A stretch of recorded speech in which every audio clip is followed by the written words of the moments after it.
ఈ ఆదివారం పునరుద్ధరణ ఆరాధనకు కూడి వచ్చిన దేవుని పిల్లలైనటువంటి మీ అందరికీ కూడా నా ప్రత్యేకమైన వందనాలు నేను తెలియజేస్తున్నాను. దయచేసి శ్రద్ధగా వాక్యాన్ని వినండి. ఇంకెవరో దిక్కులు చూడొద్దు. ఇంకా అటు ఇటు చూసి ఇప్పటికే కొంతమంది మైండ్లు కొంచెం డిస్టర్బ్గా ఉన్నట్టుగా నాకు అనిపిస్తూ ఉంది. నాకు కొంచెం స్పిరిట్లో తెలుస్తూ ఉంది. దయచేసి అపవాదికి చోటు ఇవ్వద్దు. వాడిని యేసునామములో గద్దించి ఏం చేయాలి, ఆలోచనలన్నీ ప్రక్కన పెట్టి ఏం చేయాలండి, దేవుని వాక్యాన్ని వినాలి. చూడండి, బైబిల్లో ఈనాటి వాక్య భాగము దేవుడు మన కొరకు సిద్ధపరిచినటువంటి వాక్య భాగాన్ని మనం చదువుకుందాం. చదువుకునే ముందు గతించిన వారు ఏం చెప్పానో ఒకసారి నాకు మీరు తెలియచేయండి. ఇంకా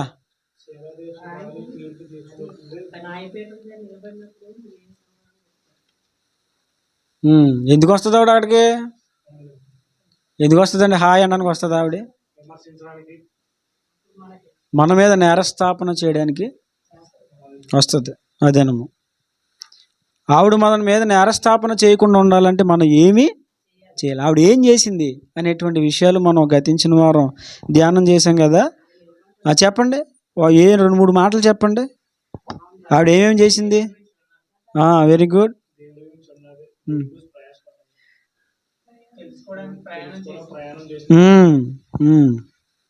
ఇంకా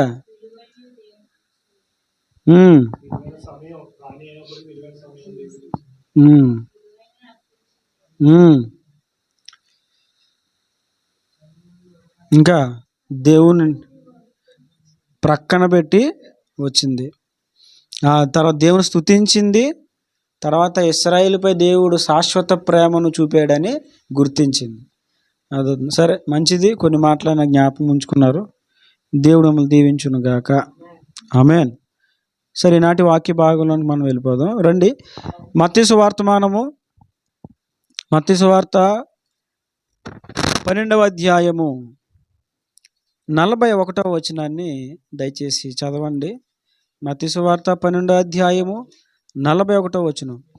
నినివే వారు యోనా ప్రకటన విని మారు మనసు పొందిరి గనుక విమర్శ సమయమున నినివే వారు ఈ తరము వారితో నిలవబడి వారి మీద నేరస్థాపన చేతురు. చాలు. ఈ వాక్యముల ద్వారా దేవుడు మనతో మాట్లాడును గాక. గతించిన ఆదివారం దేవుడు మనతో మాట్లాడిన మాటలు ఏంటంటే, షేబా దేశపు రాణి ఈ తరము వారితో నిలవబడి ఈ తరము వారి పైన నేరస్థాపన చేస్తుంది. ఆవిడ ఎందుకు నేరస్థాపన చేస్తుందో కొన్ని విషయాలు మనం గతించిన వారం జ్ఞాపకం చేసుకున్నాం. ఆమె దేవుని మాట విన్నది. చాలామందికి వినే ఆసక్తి ఉండదు, వినరు. దేవుని మాటలు విన్నా వాటిని పెడచెవిన పెట్టేస్తారు. కానీ ఆమె విన్నది, వినిన తర్వాత రాజ్యాన్ని విడిచిపెట్టి, ప్రాముఖ్యమైన పనిని విడిచిపెట్టి, తనకున్నటువంటి బిజీ షెడ్యూల్ని అంతా ప్రక్కన పెట్టి ఇక్కడికి వచ్చింది. ఆమె ప్రయాణము చేసింది దేవుని కోసం. మార్గములో ఇబ్బందులైనా, ఇరుకులైనా, శ్రమలైనా, ఏవైనా సరే ప్రయాణం చేసి వచ్చింది. రావడమే కాదు, ఆమె శోధించి తెలుసుకుంది. ఏం చేసిందండి? శోధించి తెలుసుకుంది. అంతేకాదు, ఆమె దేవునిని అక్కడ స్తుతించింది. దేవుని నామ మహిమను అక్కడ చూచి, నీ దేవుడు స్తుతింపబడును గాక, నీ దేవునికి స్తోత్రం అని ఆవిడ దేవుని స్తుతించడం మనం చూస్తూ వచ్చాం. అంతేకాదు, ఆమె విలువైనటువంటి అర్పణలు తీసుకొచ్చి ఆ సొలొమోను దగ్గర వాటిని అర్పించింది. దేవుడు తన ప్రజలను ప్రేమిస్తున్నాడు, ఆయన తన ప్రజల పట్ల శాశ్వతమైన ప్రేమ కలిగి ఉన్నాడు అని ఆమె గుర్తించింది. అందుకే దేవుడు మాట్లాడాడు, ఈ తరము వారితో నిలవబడి షేబా దేశపు రాణి ఈ తరము వారి మీద నేరస్థాపన చేస్తుంది. కాబట్టి ఆ రోజున విమర్శ సమయమున, దేవుని రాకడ దినమున, తీర్పులో మనం నిలబడినప్పుడు ఎవరు మన మీద నేరస్థాపన చేయకుండా, షేబా దేశపు రాణి మన మీద నేరస్థాపన చేయకుండా, ఆమె ఏం చేసిందో వాటిని మనము చేసి నేరస్థాపన గురవ్వకుండా వాటి నుంచి మనము తప్పించుకోవాలి అని గతించిన వారం దేవుడు మనతో మాట్లాడుతూ వచ్చారు. తీర్పు సమయమున శాబాదేశపు రాణియే కాదు, జాగ్రత్తగా వినాలి. తీర్పు అనేది ఒక రోజు నిర్ణయించబడి ఉంది. ప్రతి ఒక్కరికి కూడా దేవుడు తీర్పు తీర్చబోతున్నాడు. ఏ తీర్పు అది? ఏ తీర్పు? ప్రతి విషయంలో తీర్పు. నీ మాట విషయంలో దేవుడు తీర్పు తీరుస్తాడు. నీ చూపుల విషయంలో దేవుడు తీర్పు తీరుస్తాడు. నీ నడక, నీ పడక, నీ భావము, నీ కదలికలు, ప్రతి దాని విషయంలో కూడా దేవుడు తీర్పు తీరుస్తాడు. ఎందుకని? ఆ దినమున ప్రతి మనుషుడు చేయ ప్రతి క్రియ కూడా తీర్పులోకి వస్తుంది అని దేవుడు మనతో మాట్లాడుతూ వచ్చారు. గతించిన వారు ఆ వాక్యం ద్వారా ఎంతమంది దర్శించబడ్డారో నాకు తెలియదు, కానీ నేను దర్శించబడ్డాను. నిజమే కదా? ఇప్పుడు నేనేదో వాక్యం చెప్పేయడం కాదు, ఆ వాక్యం నాతో కూడా మాట్లాడుతుంది. అర్థమవుతుందండి? అందుకే వాక్యము రెండంచులు గల ఖడ్గము, రెండంచులు ఉంటాయి దానికి. ఇటు విన్న మిమ్మల్ని ఛేదిస్తుంది, చెప్తున్న నన్ను కూడా ఛేదిస్తుంది. తీర్పు దినమున నువ్వు సిద్ధమా? నువ్వు రెడీగా ఉన్నావా? ఏమో దేవుని రాకడ ఈ దినమే వస్తే నీ పరిస్థితి ఏంటి?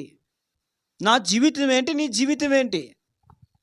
దేవుడే ఈరోజే వస్తే, విమర్శ దినము ఇదే అయితే, తీర్పు దినము ఇదే అయితే మన జీవితం ఏంటి? దేవుని ముందు మన నడవడిక ఎలా ఉంది? దేవుని ముందు మన జీవితం ఎలా ఉంది? దేవుని ముందు మన క్రియలు ఎలా ఉన్నాయి? మన ప్రవర్తన ఎలా ఉంది? ఇవన్నీ కూడా మనం చాలా జాగ్రత్తగా చూసుకోవాలి. దేవుని రాకడ చాలా సమీపముగా ఉంది. వస్తానని చెప్పిన దేవుడు ఆయన రాక మానడు, వస్తాడు, ఖచ్చితంగా వస్తాడు. మరి ఎందుకు రావట్లేదు? ఎందుకు ఆలస్యం చేస్తున్నాడు దేవుడు? ఇదిగో నేను త్వరగా వచ్చుచున్నాను, వాని క్రియలో చెప్పిన ప్రతి వానికి చుటకు జీతం, సిద్ధపరచబడిన జీతము నా యొద్ద ఉన్నదని దేవుడు మాట్లాడాడు. పని చేసిన వాడికి జీతం ఎలా వస్తుందో, ఏమండి? ఈ భూమి మీద బ్రతకడానికి మనం ఏం చేస్తాం? చెప్పాలి. ఏం చేస్తామండి? పని చేస్తాం. ఏదో పని చేస్తాం. పని చేస్తేనే కదా జీతం వస్తుంది. అంటే ఏదో ఒక చోటన మనం పని చేస్తాం. ఆ పని నమ్మకంగా చేస్తే మనకు జీతం వస్తుంది. నమ్మకంగా చేయకపోతే జీతం రాదు. ఇప్పుడు 4 రోజుల్లో ఎన్ని రోజులు వెళ్ళాలి పనికి? అన్ని రోజులు వెళ్ళాలి. నువ్వు ఏ యజమాని దగ్గర నువ్వు ఉద్యోగం చేస్తున్నావో, ఏ బాస్ దగ్గర నువ్వు పని చేస్తున్నావో అక్కడికి ప్రతిరోజు వెళ్ళాలి. ఒకవేళ మధ్యలో మానేసావు అనుకో, శమీల్ గారు, మానేస్తే ఏమవుతుందండి? ఒకరోజు మానేస్తే ఎంత ఖర్చు చేస్తారు? అది మీకు ఎంత ఖర్చు చేస్తారు? 500. ఒకరోజు ఉద్యోగం మానేస్తే ఎంతండి? 500 ఖర్చు చేస్తారు. ఇప్పుడు పాపం చాలా రోజులు బట్టి మానేశారు. ఎన్ని 500 కట్ అయిపోయినాయో. మీకు ఇంకో విషయం చెప్పనా? ఆయనకి ఆదివారం సెలవు లేదు, కానీ ఆయన సెలవు పెట్టుకుంటున్నారు ప్రతి ఆదివారం. చూడండి, అంటే నెలకి 2000 రూపాయలు ఏమైపోతున్నాయి? 4 వారాలు కదా, 4,500 అంటే 2000 పోతున్నాయి. 2000 పోతున్నాయి. అయినా ఆయన ఏం చేస్తున్నారు? దేవుని సన్నిధికి వస్తున్నాడు. అంటే ఈ భూమి మీద పని చేస్తేనే మనకి ఏమొస్తుంది? జీతం. పని మానేస్తే జీతం రాదు. మరి దేవుడు మనకు కూడా పని అప్పగించాడు. అర్థమవుతుందా? నమ్మకంగా పని చేస్తే ఏమిస్తాడండి? జీతం ఇస్తాడు. బలా నమ్మకమైన మంచి దశడు. శబాష్, నా కోసం భూమి మీద నువ్వు నమ్మకంగా బ్రతికావు, నా కోసం నువ్వు యథార్థంగా బ్రతికావు, నా కోసం నువ్వు నీతిగా బ్రతికావు. భూమి మీద బంధువులు నేను వెలేసేసిన, అన్నదమ్ములను త్రోసేసేసిన, నీ కుటుంబీకులను నేను కాదన్న హేళన చేసిన, వాక్యాన్ని అనుసరించినందుకు నిన్ను ప్రక్కన పెట్టేసిన, నిన్ను పట్టించుకోకపోయినా, నీ మాట లెక్క చేయకపోయినా, నేను ప్రేమించకపోయినా, నీవు నా వాక్యమును గైకొని నమ్మకంగా బ్రతికావు. బలా నమ్మకమైన మంచి దాసుడా, వెరీ గుడ్ అని దేవుడు ఆ రోజున నీకు రావాల్సిన జీతాన్ని ఆయన ఏం చేస్తాడు? నీ చేతిలో పెడతాడు. ఒకవేళ నువ్వు ఆ దినమునకు నమ్మకంగా బ్రతకకపోతే, ఈ లోకంలో, ఈ భూలోకంలో జీవిస్తున్న నీకు ఎలా అయితే ఒక పని ఉన్నదో, ఆ పని చేయకపోతే జీతం ఎలా అయితే రాదో, అలాగే ఈ భూమి మీద దేవుడు నీకు నిర్ణయించిన పని ఉన్నది. అది నువ్వు చేయకపోతే నీకు రావలసిన జీతము నీకు రాదు. ప్రభా, ఏంటి నాకు జీతం రాదంటే, నువ్వేం చేసావు నా పని అని అడుగుతాడు రేపొద్దున దేవుడు. దేవుడు అడిగే ఆ దినమున, దేవుడు లెక్క అడిగే దినమున మన సమాధానం ఏంటి దేవుని ముందు? మన ఆన్సర్ ఏంటి దేవుని ముందు? ఏ సమాధానం చెప్తారండి? ఒకసారి ఆలోచించండి. తీర్పు దినమున దేవుడు లెక్క అడిగేటప్పుడు నువ్వు ఏ సమాధానం చెప్తావు? దేవుడు ఒక పని అప్పగించాడు. ఇదిగో నా నామ మహిమార్థమై నేను సృజించాను. నా నామమునకు కీర్తి స్తోత్రములు మహిమలు కలుగునట్లుగా నేను నిన్ను సృజించాను, నువ్వేం చేసావు భూమి మీద అని దేవుడు ఆ దినములు లెక్క అడుగుతాడు.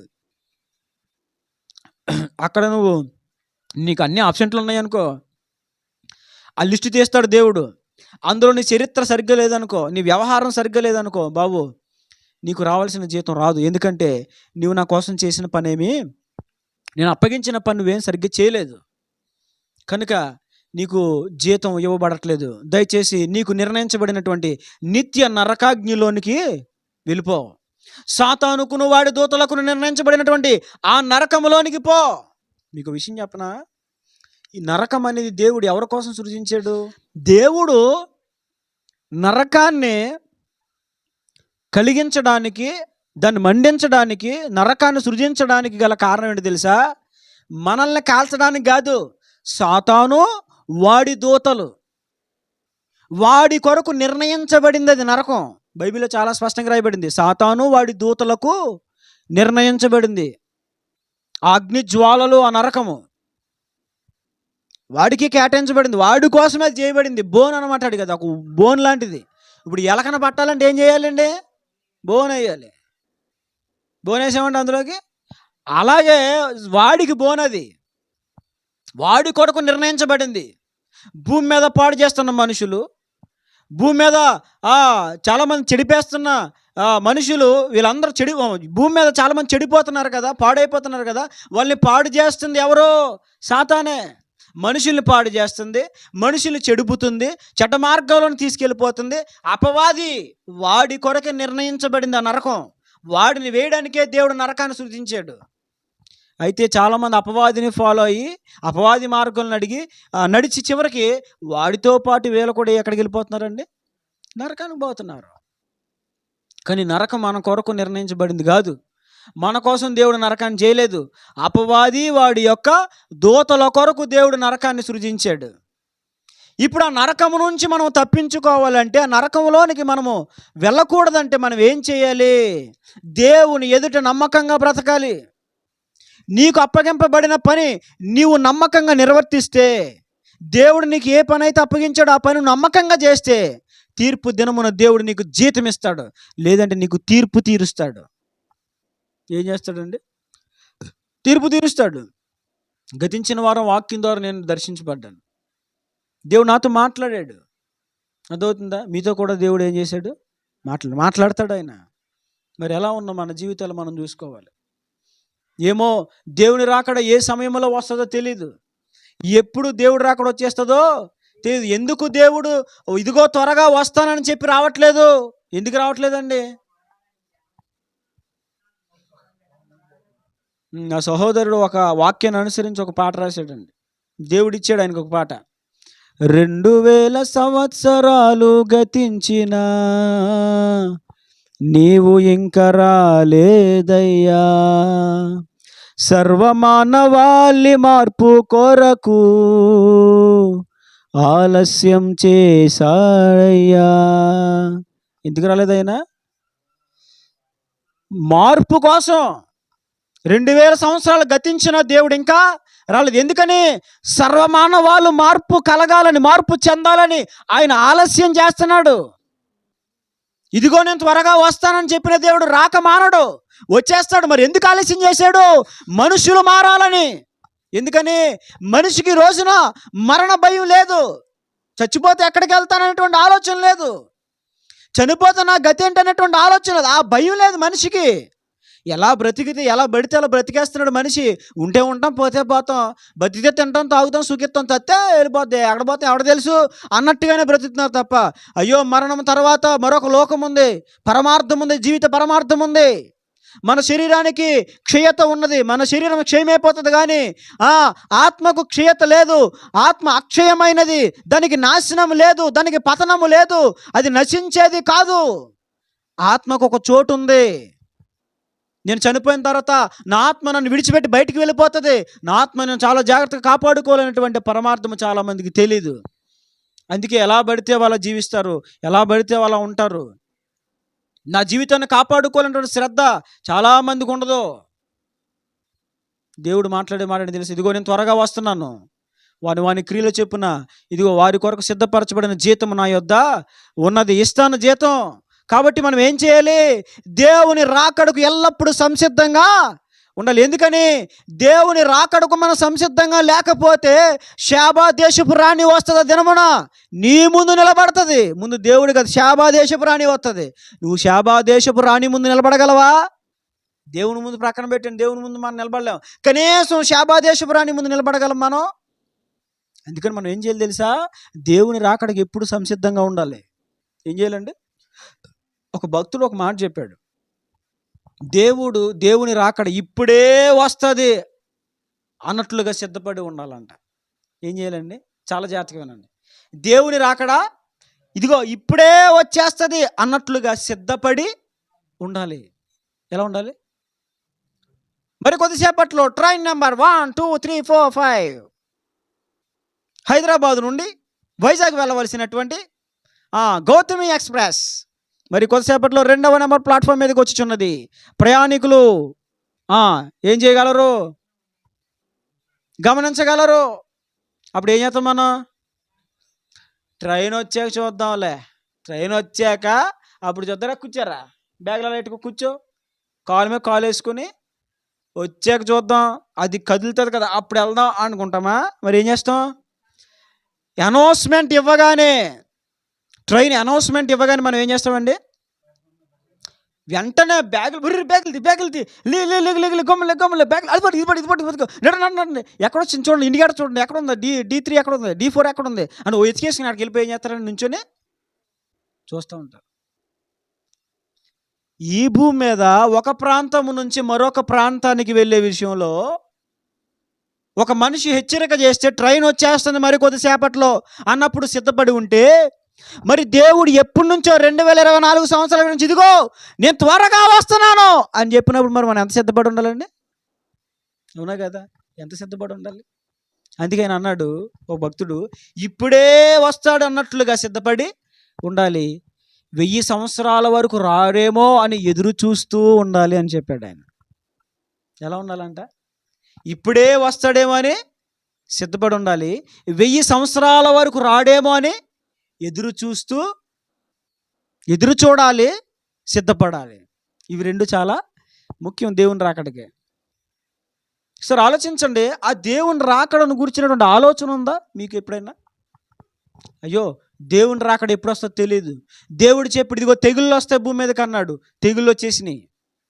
దేవుడు చెప్పాడు ఇదిగో ఒక దేశం మరొక దేశాల మధ్యలో యుద్ధాలు జరుగుతాయి, ఇదిగో మనం చూస్తున్న యుద్ధాలు. అక్కడక్కడ భూకంపాలు వస్తాయని దేవుడు చెప్పాడు, అదిగో వచ్చేస్తున్న భూకంపాలు. ఎన్ని చోట్ల రాలేదండి? చైనాలో భూకంపాలని విన్నాం, పలానా చోట భూకంపాలని విన్నాం. దేవుడు చెప్పాడు అక్కడక్కడ కరువులు వస్తాయని దేవుడు చెప్పాడు, కరువులు రావట్లేదా? చాలా చోట్ల భయంకరమైనటువంటి కరువు. ఎంత కరువు అంటే తినడానికి కూడా ఆహారం లేనంత కరువు, కనీసం ఎవరు పెట్టేవాళ్ళు లేనంత కరువు. ఇవన్నీ జరగట్లేదు, మనం చూడట్లేదండి. అంటే దేవుని రాకడకు సూచనలు జరుగుతూ ఉన్నాయి.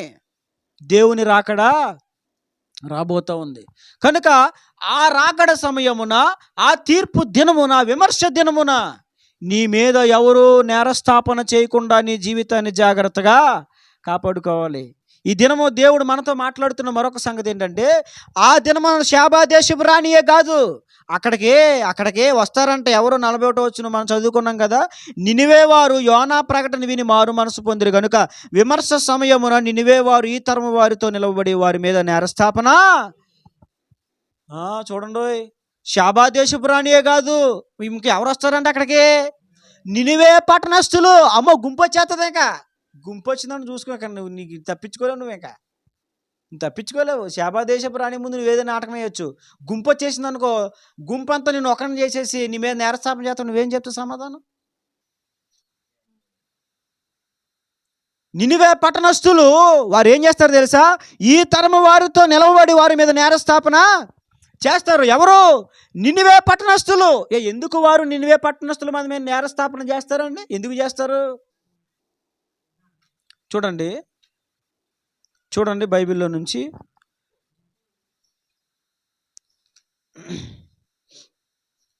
రండి, యోనా గ్రంథంలోకి రండి. యోనా గ్రంథము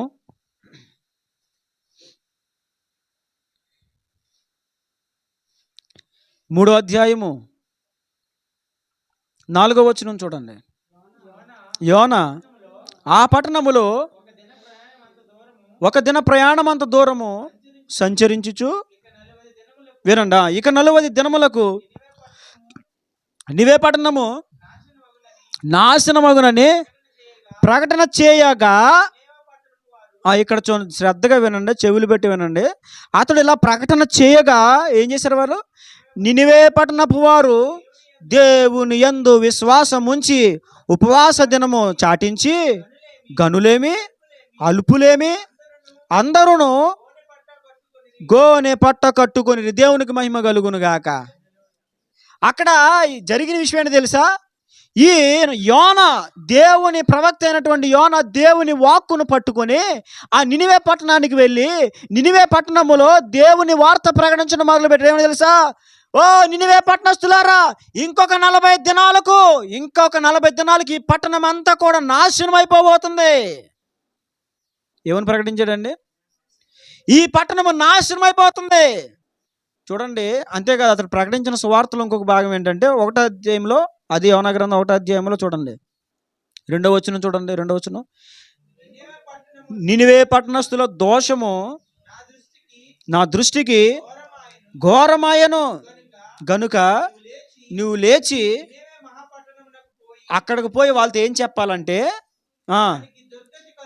దుర్గతి కలుగునని ప్రకటించు. చూడండి, ఇది చాలా చిన్న సువార్త, చిన్న మెసేజ్. సువార్త అని కాదు కానీ చిన్న హెచ్చరిక. సువార్త కాదు ఇది. ఏంటిదండి ఇది? Announcement, emergency announcement.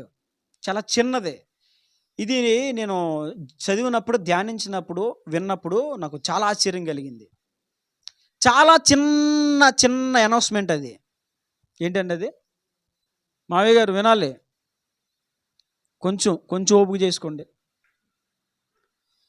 చిన్న అనౌన్స్మెంట్, గంట ప్రసంగం కాదు ఇది, చిన్న ప్రసంగం. ఏంట ప్రసంగం?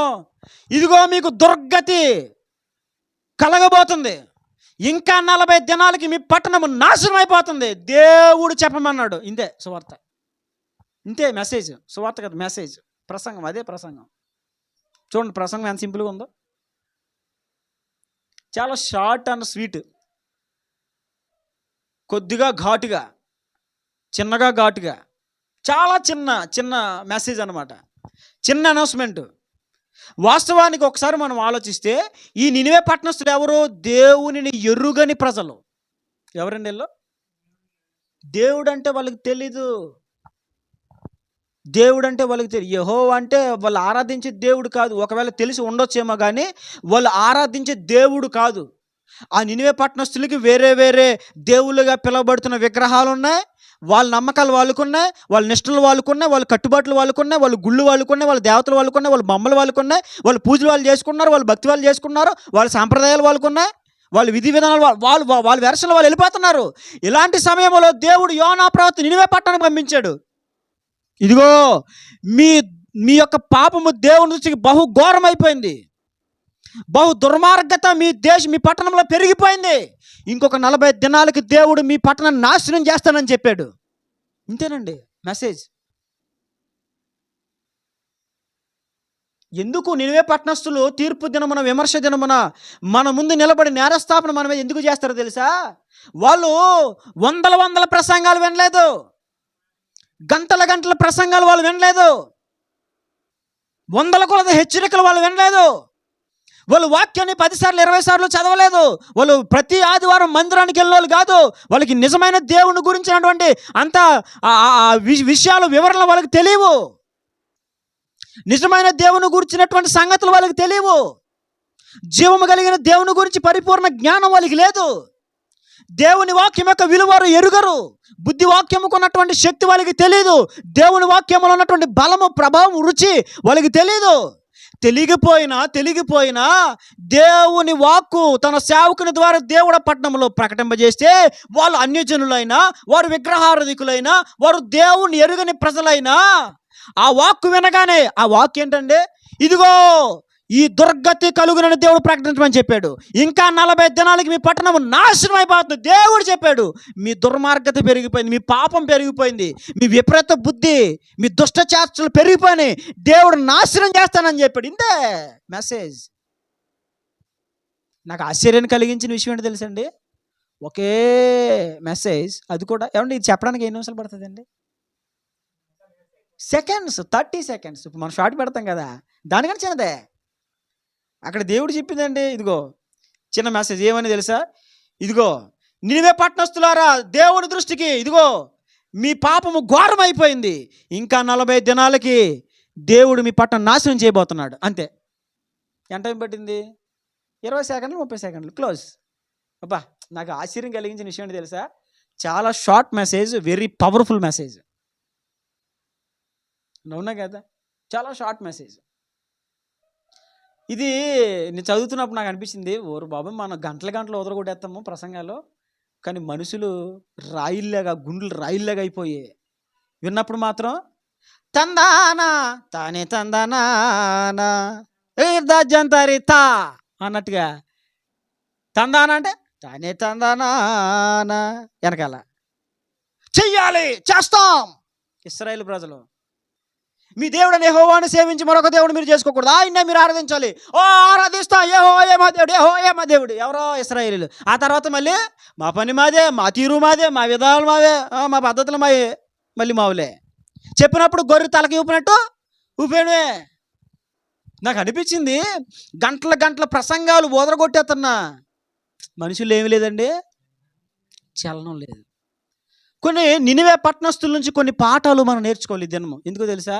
నేర్చుకోలేదనుకో, కొన్ని పాఠాలు మనం ఇప్పుడు తెలుసుకోలేదనుకో, రేపొద్దున తీర్పు దినమున వత్తదో గుంపు చూడగానే ఎవరంటే మేము నినివే పట్టణస్తులం అంటారు. అలా నీ ముందుకు వచ్చి, మీకు మీ దేవుడు తెలియదు కదా, మేము దేవుని మాట విన్నాం అంటారు. ఇప్పుడు అలా వచ్చి నీ ముందుకు వచ్చి, అప్పుడు నువ్వు వెళ్ళిపోయి నేను బైబిల్ని చదివేశాను, బైబిల్ పండితుడిని, ఒక్తనే గెక్తనే అంటే అక్కడ ఒక్కపోడి గెక్కపోడి ఏం కుదరదు అక్కడ. అర్థమవుతుందా? నేను భక్తుని పిల్లవాడిని, ఆ తరములో పుట్టిన ఆ మహాభక్తుని కొడుకుని, మనవాడిని ముదిమానవాడిని బీరకాయ పీసి అంటే కుదరదు ఇంకా అక్కడ. నువ్వు ఎవరివైతే నాకేటి, నేను చేసినట్టుగా మీరు చేశారా అని అడుగుతారు రేపొద్దునాళ్ళు. అందుకే దేవుడు రాయించాడు, షేబా దేశపురాన్ని తీర్పు దినమున నీ ముందు నిలబడి నీ మీద నేరస్థాపన చేస్తుంది, పాయింట్అవుట్ చేస్తుంది నీ మీద. నినివే పట్టణస్తులు ఇప్పుడు వస్తారు, వాళ్ళు వచ్చి ఏం చేస్తారు? మన మీద నేరస్థాపన చేస్తారు. డియర్ శామ్యుయల్, ఆ రోజు డియర్ జాషువా, ఆ రోజు నువ్వేం చేసావు? మేము ఇలా చేసాం దేవుని కోసం. అర్థమవుతుందా? దేవుని మాట మేము విన్నాం, నువ్వేం చేసావు అంటారు. వాళ్ళు విన్న సందేశం ఏంటి? ఏమండి మీకు విషయం చెప్పనా? ఒక్కరోజే 3 దినముల ప్రయాణం అంత విస్తీర్ణము కలిగినటువంటి పట్టణం అది. నడితే 3 దినాలు నడాలండి, అంత విస్తీర్ణం కలిగినటువంటి పట్టణం. ఆ పట్టణంలో యోనా ఒక్కరోజే మెసేజ్ చెప్పాడు. ఎన్ని రోజులు? ఓన్లీ వన్ డే, ఒకే ఒక్కరోజు. ఆ ఒకే ఒక్కరోజు చెప్పబడినటువంటి ఆ మెసేజ్కి 30 సెకండ్స్ 20 సెకండ్స్ చెప్పబడిన మెసేజ్కి వెంటనే వాళ్ళు ఏం చేశారు? మనం చదువుకున్నాం కదా 3వ అధ్యాయంలోని చూడండి 4వ వచనం నుంచి, యోనా పట్టణంలో 1 దిన ప్రయాణం అంత దూరం సంచరించు, ఇక 40 దినములకు నినివే పట్టణము నాశనమగునని ప్రకటన చేయగానే వాళ్ళు ఏం చేశారు? వెంటనే నినివే పట్టణం వారు దేవుని విశ్వాసం ఉపవాసం చాటించి గనులేమి అల్పులేమి అందరూ గోనె పట్ట కట్టుకుని వెంటనే మొట్టమొదటిగా ఏంటి తెలుసా? దేవుని వాక్కు వాళ్ళకి వినబడగానే భయం కలిగింది వాళ్ళకి. ఏం కలిగిందండి? భయం కలిగినోడు ఏం చేస్తాడు? వెంటనే లోబడిపోతాడు. భయం కలిగినోడు ఏం చేస్తాడు? వెంటనే చేసేది ఆపేస్తాడు.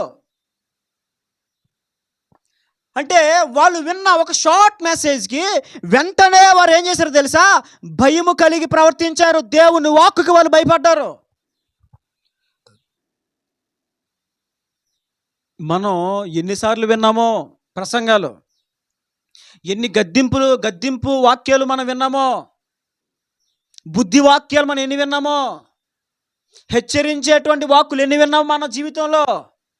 హెచ్చరించే వాక్కులు ఎంత విన్నా, గద్దించే వాక్కులు ఎంత విన్నా మనకి చీమ కుట్టినట్టు కూడా లేని పరిస్థితి. కనీసం చీమ కుట్టినట్టుగా లేని పరిస్థితి.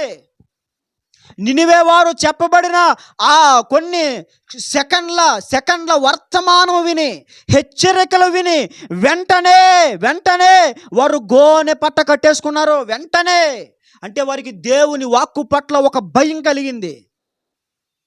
దేవుని వాక్కు వింటున్నారు, దేవుని వాక్కు పట్ల భయం ఉందా?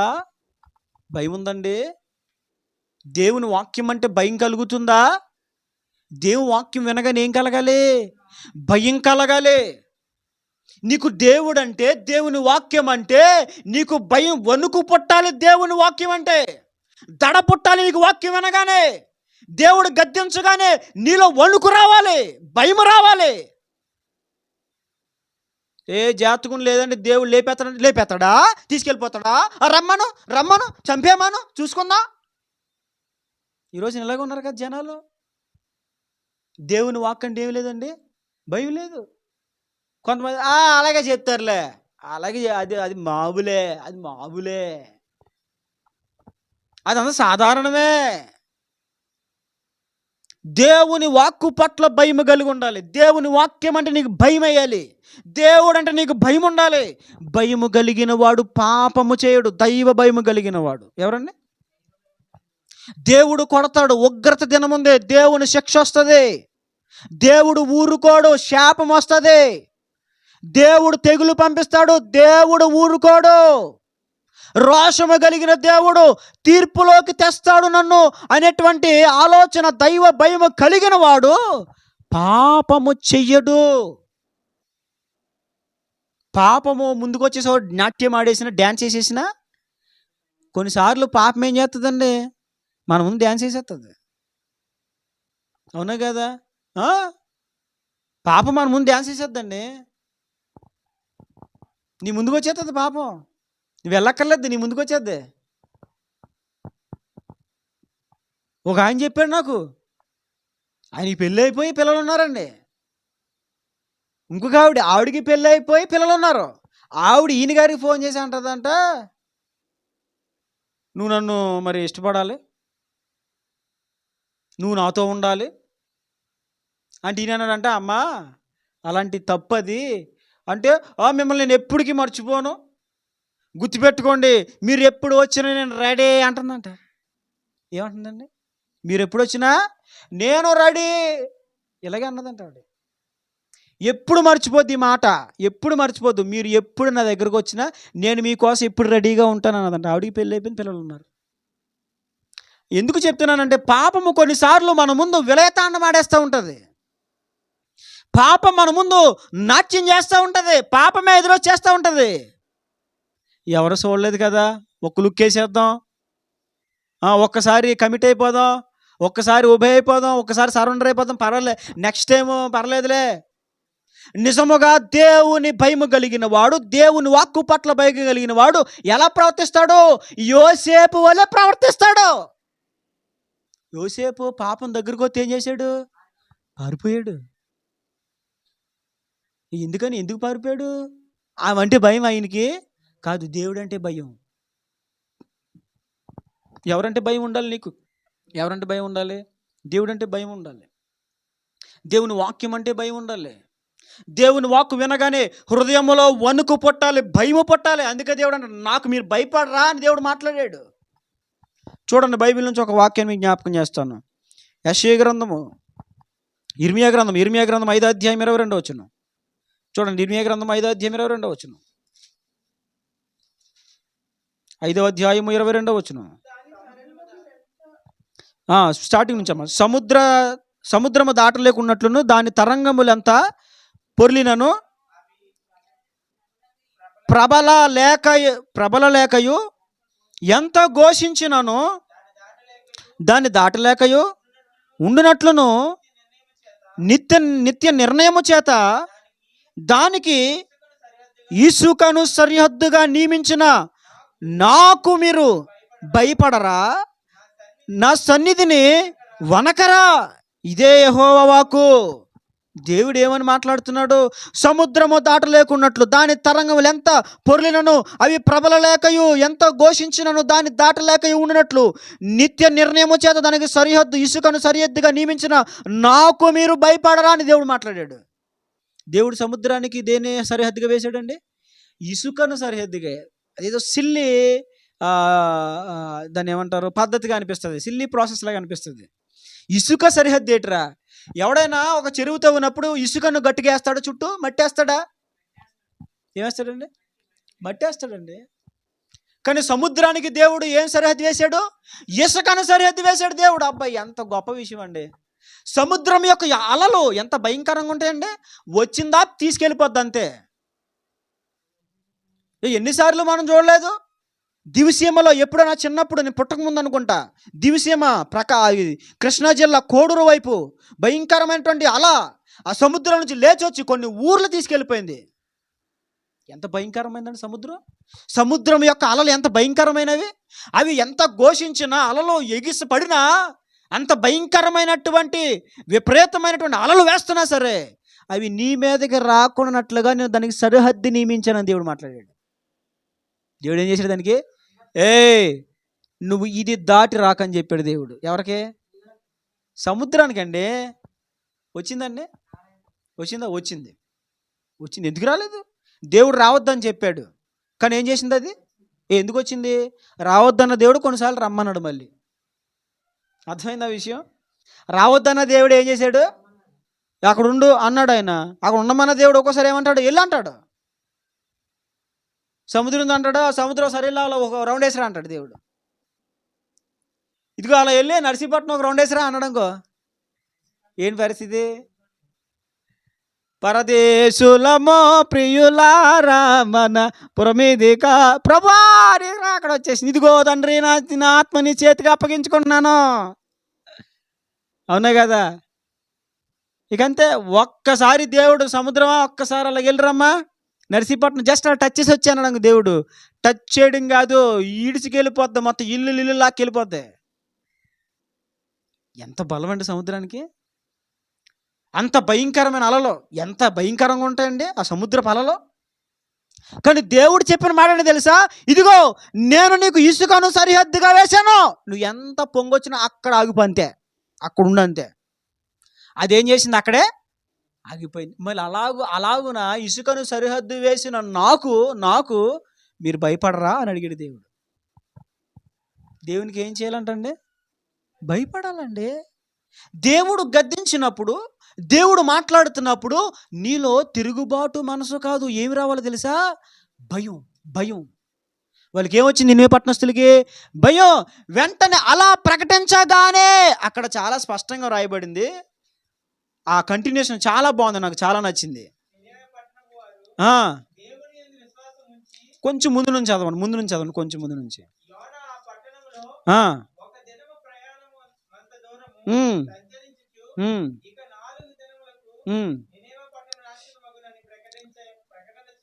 చూడండి అక్కడ కంటిన్యూషన్ ఎంత బాగుంది చూడండి.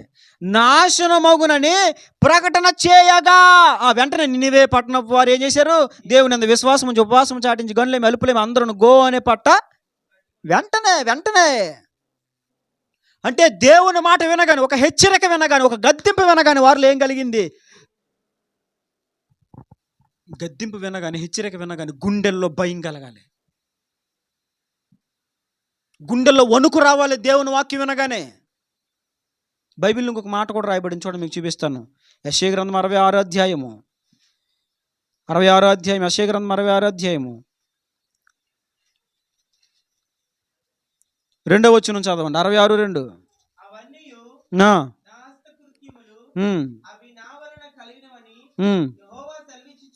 ఉన్నాడు. చూడండి. ఎవడు దీనుడై నలిగిన హృదయము గలవాడే నా మాట విని వణుకుచుండును. చూడండి ఇక్కడ చాలా స్పష్టంగా రాయబడింది. ఎవడు దీనుడై నలిగిన హృదయము గలవాడై నా మాట విని వణుకుచుండును వానినే నేను. దేవునికి మహిమ కలుగును గాక. చూడండి ఒక మాట గమనించండి. ఇప్పుడు దేవునికి భయపడడం అంటే ఏదో చేసేస్తాడని కాదు. ఏదో చేసేస్తాడు కాబట్టి కాదు భయపడడం, ఆయన గద్దించగానే భయపడాలి. ఏదో చేస్తాడన్న భయం కాదు, గద్దింపుకి భయపడాలి ఫస్ట్. దేనికండి? ఏదో చేసేస్తాడు మనం గమ్మున భయపడక్కర్లేదు. ఎందుకో తెలుసా? మనం భయపడకపోయిన గమ్మున ఏం చేయడైనా, మనం భయపడకపోయిన గమ్మునేమి అన్నీ తెలిసి కొన్ని సందర్భాలు మనం తప్పిపోతే మనం ఏమైనా చేశాడా దేవుడు? కొన్నిసార్లు ఏమైనా చేశాడా? చేయలేదు. ఎందుకు చేయలేదు? ఏం చేయడు ఆయన గమ్మునే. నిజంగా దేవుడు మనం తప్పు చేయగానే లెంప మీద కొట్టేసేవాడు అనుకో, ముందు నేనున్నా, అసలే ముందు నేనున్నాండి. ఎవరో సంగతి నేనున్నా అసలే, అవునా కదా? నేనున్నా. దేవుని తెలుసుకొని మారు మనసు పొంది బాప్తిసం పొంది నేనే కొన్నిసార్లు పొరపాట్లు చేశాను. నేనే అంటే వ్యభిచారం ఇలాంటివి కాదులే. ఏదో అవిధేయత, ప్రార్థన చేసుకోకుండా అవిధేయత, టైం పాడు చేసే అవిధేయత, ఉపాసం ఉండక అవిధేయత, ఆలోచనలో పొరపాట్లు, అవగాహనలో పొరపాట్లు, అదవుతుందండి, మాటల్లో పొరపాట్లు, చూపుల్లో పొరపాట్లు, దొర్లుకు వచ్చినాయి. కానీ దేవుడు నన్ను ఏమైనా ఆయన చేశాడా? చేయలేదు. చేయడు గమ్మునే. ఏదో చేసేస్తాడన్న భయం కాదు, ముందు ఏం భయం కలగాలి? మాటకే భయం కలగాలి. దేవుని మాటకే భయం రావాలి మనకి. ఆయన మాట వెల్లడి అవ్వగానే, ఆయన వాక్కు విడుదల అవ్వగానే, అది నీ చెవిన పడగానే నీలో వణుకు దడ పుట్టాలి. అమ్మో, దేవుని మాట వాక్కు. ఎప్పుడైతే నువ్వు దానికి భయపడతావో, అక్కడ రాయబడింది, ఎవడు దీనుడే నలిగిన హృదయం గలవాడి నా మాట విని వణుకుచుండునో వానినే నేను. ఇప్పుడు ఈ వాళ్ళు ఏం చేశారు? దేవుని మాట విని వెంటనే భయపడ్డారు, వణికారు. అందుకే దేవుడు వాళ్ళని ఏం చేశాడు? దృష్టించాడు. వినాలి జాగ్రత్తగా. దేవునికి నువ్వు భయపడితే, నువ్వు ఒకటి దేనికి భయపడక్కర్లేదు. నీ దేహంలో ఏదో బలహీనత ఉండొచ్చు, లేదా నీకు ఏదైనా అప్పులు సమస్య ఉండొచ్చు, లేదా నీకు ఫ్యూచర్ భవిష్యత్తుని గురించినటువంటి భారం భయం నీకు ఉండొచ్చు, లేదా శత్రువుల గురించినటువంటి ఆలోచన భయం నీకు ఉండొచ్చు. కానీ ఇవి కాదు, ఇవి మనకు ఉండకూడదు. ఒకవేళ ఇప్పటివరకు నీకు అవి ఉన్నాయేమో, ఇంతవరకు శత్రువుల భయము, రోగ భయము, అప్పుల భయము, భవిష్యత్తును గూర్చిన భయం ఇప్పటివరకు నీకు ఉన్నాయేమో, అవి కాదు, వాటికి కాదు మనం భయపడాల్సింది. దేనికి భయపడాలి? దేవుని మాటకు భయపడాలి. నినివే వారు దేవుని వాక్కు వినగానే, అది గంట ప్రసంగం కాదు, 20 గంటల ప్రసంగం కాదు, 3 రోజుల ప్రసంగం కాదు, అది ఓన్లీ కొన్ని సెకండ్ల ప్రసంగం. అది ఎమర్జెన్సీ అనౌన్స్మెంట్. అది ఒక్కరోజు వినబడిన ఒక్క మాట హెచ్చరిక, వెంటనే వారు దానికి భయపడ్డారు. అలా భయపడితే నేను చెప్తున్నాను, నీవు నిజంగా దేవుని వాక్కుకు భయపడేవాడిగా ఉంటే దేవుడు నిన్ను దృష్టిస్తాడు. ఏం చేస్తాడండి? దృష్టించడం అంటే ఏంటి? నీ మీద చూపేస్తాడు, ఒక చూపేస్తాడు, ఒక లుక్ వేస్తాడు నీ మీద. దృష్టించడం అంటే మీకు అర్థమయ్యే విధంగా చెప్తాను. ఇప్పుడు స్కూల్కి మన పిల్లల్ని తీసుకెళ్ళామనుకోండి, స్కూల్కి మన పిల్లల్ని తీసుకెళ్ళినప్పుడు ఒక్కొక్కసారి అంటామో టీచర్తో, సార్ అని కొంచెం చూడండి అని అంటాం. ఏమంటాం? అది కొంచెం చూడండి అంట. అంటే అర్థం ఏంటి? క్లాస్ రూమ్లోకి వచ్చి ఎలా కూర్చొని నీ పిల్లడానికి ఆ గంట కూర్చున్న పీరియడ్లో ఆ గంట అంతా అడంగా చూడమనా? మరేంటి అంటే కొంచెం ప్రత్యేకమైన దృష్టి పెట్టమని, ఎందుకని? ఆడు కొంచెం లేజీగా ఉంటాడు, కొంచెం దృష్టి పెట్టండి వాడి మీద, వాడి విషయంలో కొంచెం శ్రద్ధ తీసుకోండి అని, వాడి విషయంలో కొంచెం స్పెషల్ బాధ్యత తీసుకోండి అని. అంతేనా? వాడిని చూడండి అంటే. అంతేగాని కూర్చొని అలా చూడమని కాదు, ఇంకా తీక్షణంగా ఇలా చూడమని కాదు. ఇలా చూస్తే మళ్ళీ ఏమనుకుంటారు కొంతమంది, చెడెట్టేస్తున్నాడే మెలక చూస్తున్నాడు అనుకుంటారు. అలా కాదు. చూడమంటే ప్రత్యేకమైన దృష్టి పెట్టమని, ప్రత్యేకమైన బాధ్యత తీసుకోమని, కొంచెం వాడిని లెక్క చేయమని, కొంచెం వాడికి ప్రాముఖ్యత ఇవ్వమని, కొంచెం వాడు లేజీగా ఉంటున్నాడు, వాడి విషయంలో కొంచెం శ్రద్ధ తీసుకోమని అర్థం చూడమంటే. ఎవడు దీనుడైనా సన్నిధిని వణుకుచుండునో వానిని నేను దృష్టించుచున్నాను అని దేవుడు మాట్లాడు. అంటే ఏంటి? ఎవడు భయపడతాడో వారి మీద ఒక ప్రత్యేకమైన చూపు ఉంటుంది దేవునికి మహిమ కలుగును గాక. నువ్వు దేవుని వాక్కు భయపడుతున్నావు, నీ మీద దేవుని దృష్టి స్పెషల్గా ఉంటుంది, ఒక ప్రత్యేకంగా ఉంటుంది. క్లాస్ రూమ్లో టీచరు ఎవరైతే పేరెంట్ వచ్చి వాడిని స్పెషల్గా చూడమని చెప్పినప్పుడు టీచరు స్పెషల్గా చూస్తాడో, అలాగా దేవుడు ఎవరైతే భయపడతారో వారిని దేవుడు స్పెషల్గా చూస్తాడు, ఒక ప్రత్యేకమైన దృష్టి పెడతాడు వాళ్ళ మీద. దేవుడే మన మీద ఒక ప్రత్యేకమైన దృష్టి పెట్టాడు అనుకోండి, మనకి ఎంత ఆశీర్వాదం అండి. నేను కొన్ని సందర్భాల్లో గతంలో నాకు బాగా మనసుకి బాధ కలిగినప్పుడు ఒక ప్రార్థన చేసేవాడిని. అదేంటి తెలుసా? ప్రభువా, నువ్వు మాట్లాడక్కర్లేదు, నీ స్వరం నాకు వినబడక్కర్లేదు. నీ చూపు నన్ను ఒకసారి చూస్తే చాలు. ఏంటది? ఒక్కసారి నువ్వు నా వైపుకి అలా చూస్తే చాలు, నా జీవితం ధన్యమైపోతుంది. అవునా కదా? దేవుడు మాట్లాడక్కర్లేదు. ఆయన దయగలిగినటువంటి చూపులు ఒక్కసారి నీ మీదకి వచ్చినాయి అనుకో. అందుకే యేసయ్య గారు ఒక మంచి పదం రాశారు కదండి, నీ దయగల కను సైగలే రూపునిచ్చినవి, నీ అడుగు జాడలే నాకు త్రోవను చూపినవి, నీ దయగల కను సైగలే నీ అడుగు జాడలే నాకు త్రోవను చూపినవి. ఏంటయ్యి? దయగల చూపు. ఆయన దయగల చూపు ఒక్కసారి మనం చూసాడా, ఇక మన బతుకు ఏమైపోద్ది? ధన్యమైపోతుందండి. దేవుడు మిమ్మల్ని ఒక ప్రత్యేకంగా చూడాలనుకుంటున్నారా? దేవుని దృష్టి మీ పైన ఒక ప్రత్యేకంగా ఉండాలనుకుంటున్నారా? అయితే మీరేం చేయాలి? భయపడాలి దేవునికి. దేవుని వాక్కుకు భయపడాలి. ఆయన గద్దింపుకు భయపడాలి. ఫస్ట్ భయం రావాలండి. ఫస్ట్ భయం రావాలి. వాళ్ళు ఏం చేశారు? ముందు ఆ వాక్కు వినగానే, ఆ చిన్న షాట్ వినగానే, షాట్ మన భాషలో షాట్ అది, ఆ చిన్న షాట్ వినగానే ఏమొచ్చింది వాళ్ళకి? అబ్బా, ఏమి గొప్ప వ్యక్తులండి వాళ్ళు. గంటల గంటల ప్రసంగాలు మనం విన దైవ భయం మనలో కలగదు అసలు. ఒకవేళ కలిగినా బయటికి వెళ్ళగానే మళ్ళీ ఆ దైవ భయం ఏమైపోద్దో తెలీదు, అది ఎక్కడికి పోద్దో తెలీదు. చాలా మందిలో మళ్ళీ కనబడదు అది. ఆ కాసేపే దేవుని సందులో కాసేపే భయం, దైవ వాతావరణంలోనే కాసేపే దైవ భయం, బయటికి వెళ్ళగానే మళ్ళీ ఏమైపోద్దో తెలీదు. కానీ వాళ్ళు అలా కాదు, భయపడ్డారు. భయపడిన వాళ్ళు భయపడినట్టే లేరు. వెంటనే మనసులు మార్చుకున్నారు. మొట్టమొదటిగా వాళ్ళు చేసింది ఏంటి తెలుసా? ఆయన వాక్కు వినబడగానే ఆయన వాక్కుకు భయపడ్డారు. భయపడడమే కాదు, అన్యజనులయుండి ఆ భయపడిన ఏ వాక్కుకైతే భయపడ్డారో దానికి వాళ్ళు లోబడ్డారు. ఏం చేశారండి? భయపడ్డారు. రెండోది ఏం చేశారు? లోబడ్డారు. కొంతమంది భయపడతారు కానీ ఏమవ్వరు? లోబడరు. భయపడతారు. అమ్మో నిజమే కదా, అమ్మాయి బాబు దేవుని రాకడంట, నిజమేనంట, అయ్యి బాబోయ్ అయితే బాప్తిసం తీసేసుకోవాలి, అయ్యి బాబా అయితే నేను గమ్ముని మారు మనసు పొందాలి, అమ్మ అయితే నేను అర్జెంటుగా పాస్టర్ గారి దగ్గరికి వెళ్ళి బాప్తిసం గురించి మాట్లాడేయాలి అని అనుకుంటారు. ఆ ఇంటికి వెళ్ళగానే చూద్దాంలే, అందరూ తీసుకున్నారేంటి బాప్తిసం, తీసుకున్న వాళ్ళందరూ మంచిగా ఉన్నారేంటి? చాలామంది బాప్తిసం తీసుకోకపోవడానికి గల కారణం ఏంటి తెలుసా? తీసుకున్న వాళ్ళు బాగున్నారేంటి? బాప్తిసం తీసుకునే నువ్వు, మార్పు చెందాలనుకున్న నీవు, లేదా బాప్తిసం తీసుకోవాలి అనేటువంటి ఆలోచన కలిగి ఉన్న నువ్వు, తీసుకున్నవాడు పాడైపోయాడని ఆడవాంగ చూడడం ఎందుకు? తీసుకున్నవాడు పాడైపోయాడు చెడు అది పక్కనట్టే. బాప్తిసం తీసుకున్న వాళ్ళు ఎవరి వైపు చూడాలి? దేవుని వైపు చూడాలి. పడిపోయిన వాడు అంక చూస్తే మనకి ఎప్పుడు మార్పు కలగదు. పడిపోయిన వాడు అంక చూస్తే ఎప్పుడు మన జీవితం బాగుపడదు. మరి ఎవరి వైపు చూడాలి? దేవుని వైపు చూడాలి. వారు దేవుని మాటకు భయపడడమే కాదు, ఆ మాటకు వెంటనే వారు విధేయత చూపించారు. విధేయత. అన్యజనులయుండి దేవుని మాటకు విధేయత చూపించారు. విగ్రహారాధికులయుండి దేవుని మాటకు విధేయత చూపించారు.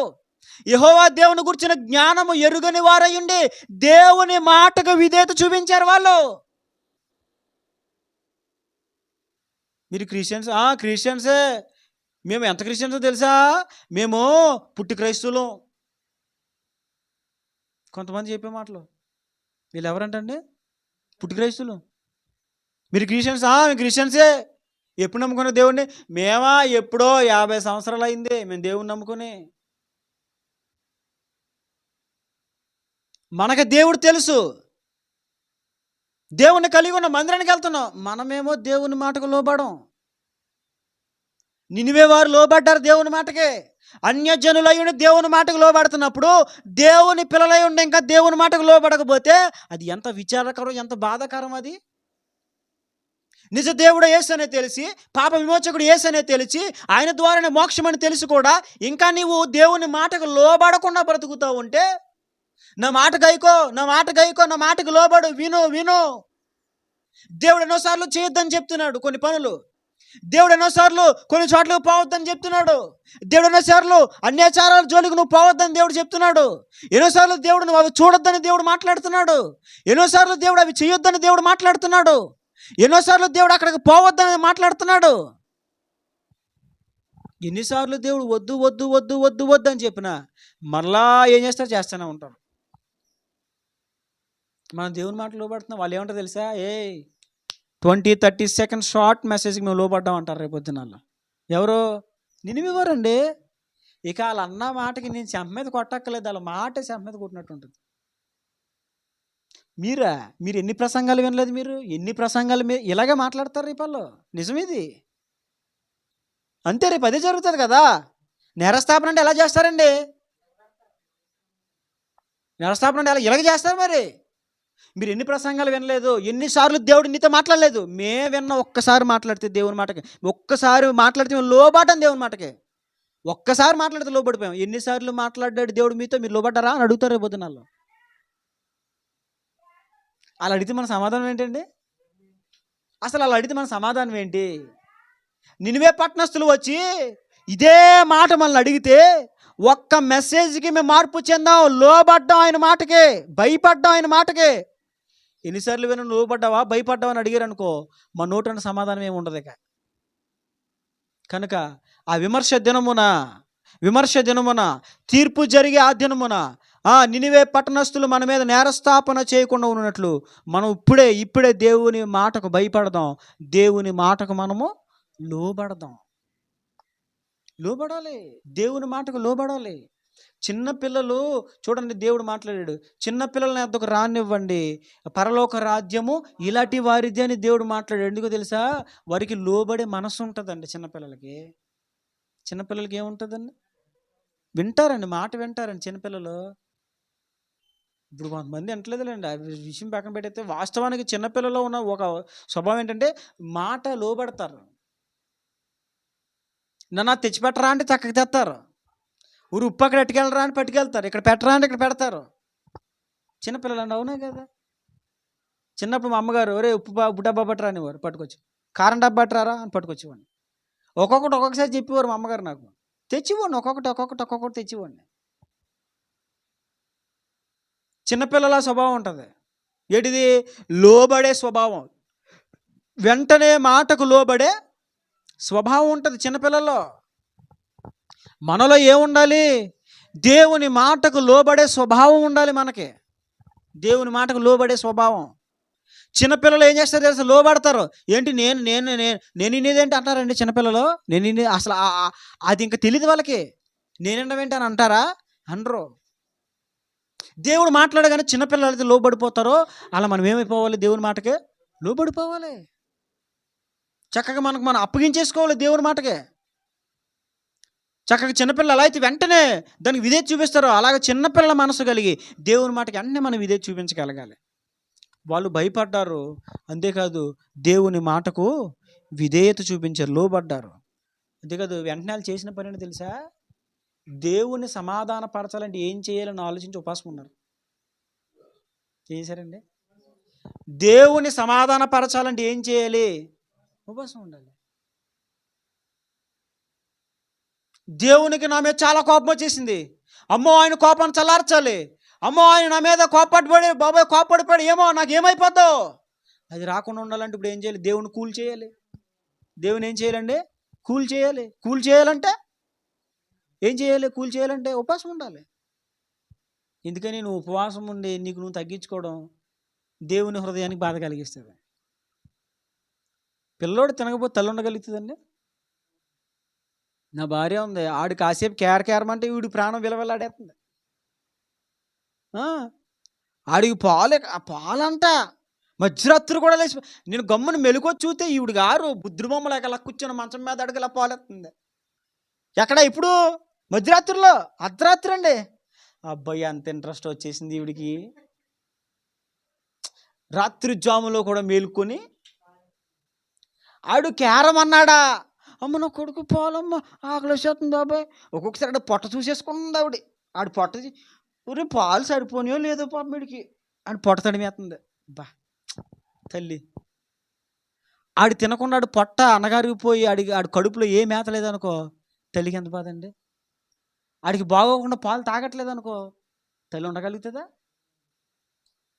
మరి భౌతికంగా జన్మనిచ్చిన తల్లే కొడుకు పాలు తాగకుండా ఆడు ఆకలి కడుపుతో ఉంటే బాధపడిపోతుంటే, మరి తన చేతులతో చేసుకున్నటువంటి తన పిల్లలు ఆకలితో తట్టుకుంటాడు ఆయన? దేవుడు తట్టుకుంటాడా? తట్టుకోడు. ఏం చేస్తాడు ఆయన? కూలైపోతాడండి. దేవుడిని హెచ్చరించగానే మూడవది నువ్వేం చేయాలి తెలుసా? ఆయన ఎలా చల్లార్చాల మార్గాలను వెతుక్కోవాలి. దేవుని చల్లార్చే మార్గాలు వెతకాలి. ఏం వెతకాలండి? చెప్పండి. దేవునిని చల్లార్చే మార్గాలు వెతకాలి. ఆయనతో సమాధాన పడిపోయే మార్గాలు వెతకాలి. దావీదు తన జీవితంలో చేయకూడని పొరపాటు చేశాడు, ఊరియా భార్య అన్న బెత్షెబ విషయంలో. కానీ ఏం చేశాడు? దాని విషయమే ఉపవాసం ఉన్నాడు, దాని విషయమే కన్నీళ్లు కార్చాడు, దాని విషయమై పరుపు తేలా చేశాడు కన్నీళ్లతో. తన పాపాలు ఒప్పుకున్నాడు. వెతికావా? వాళ్ళైతే ఉపవాసం ఉన్నారు.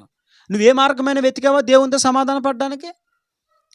ఇప్పుడు దేవుడు చెప్పినట్టుగా నడవకపోతే, దేవుడు హెచ్చరించిన లోబడకపోతే, దేవుడు నువ్వు చెప్పింది చేయకపోతే అని కోపం రాదా అండి? వస్తుందో రాదండి? వస్తుంది. ఇప్పుడు తండ్రి మాట కొడుకు వినలేదు అనుకో, తండ్రి కోపం రాదండి?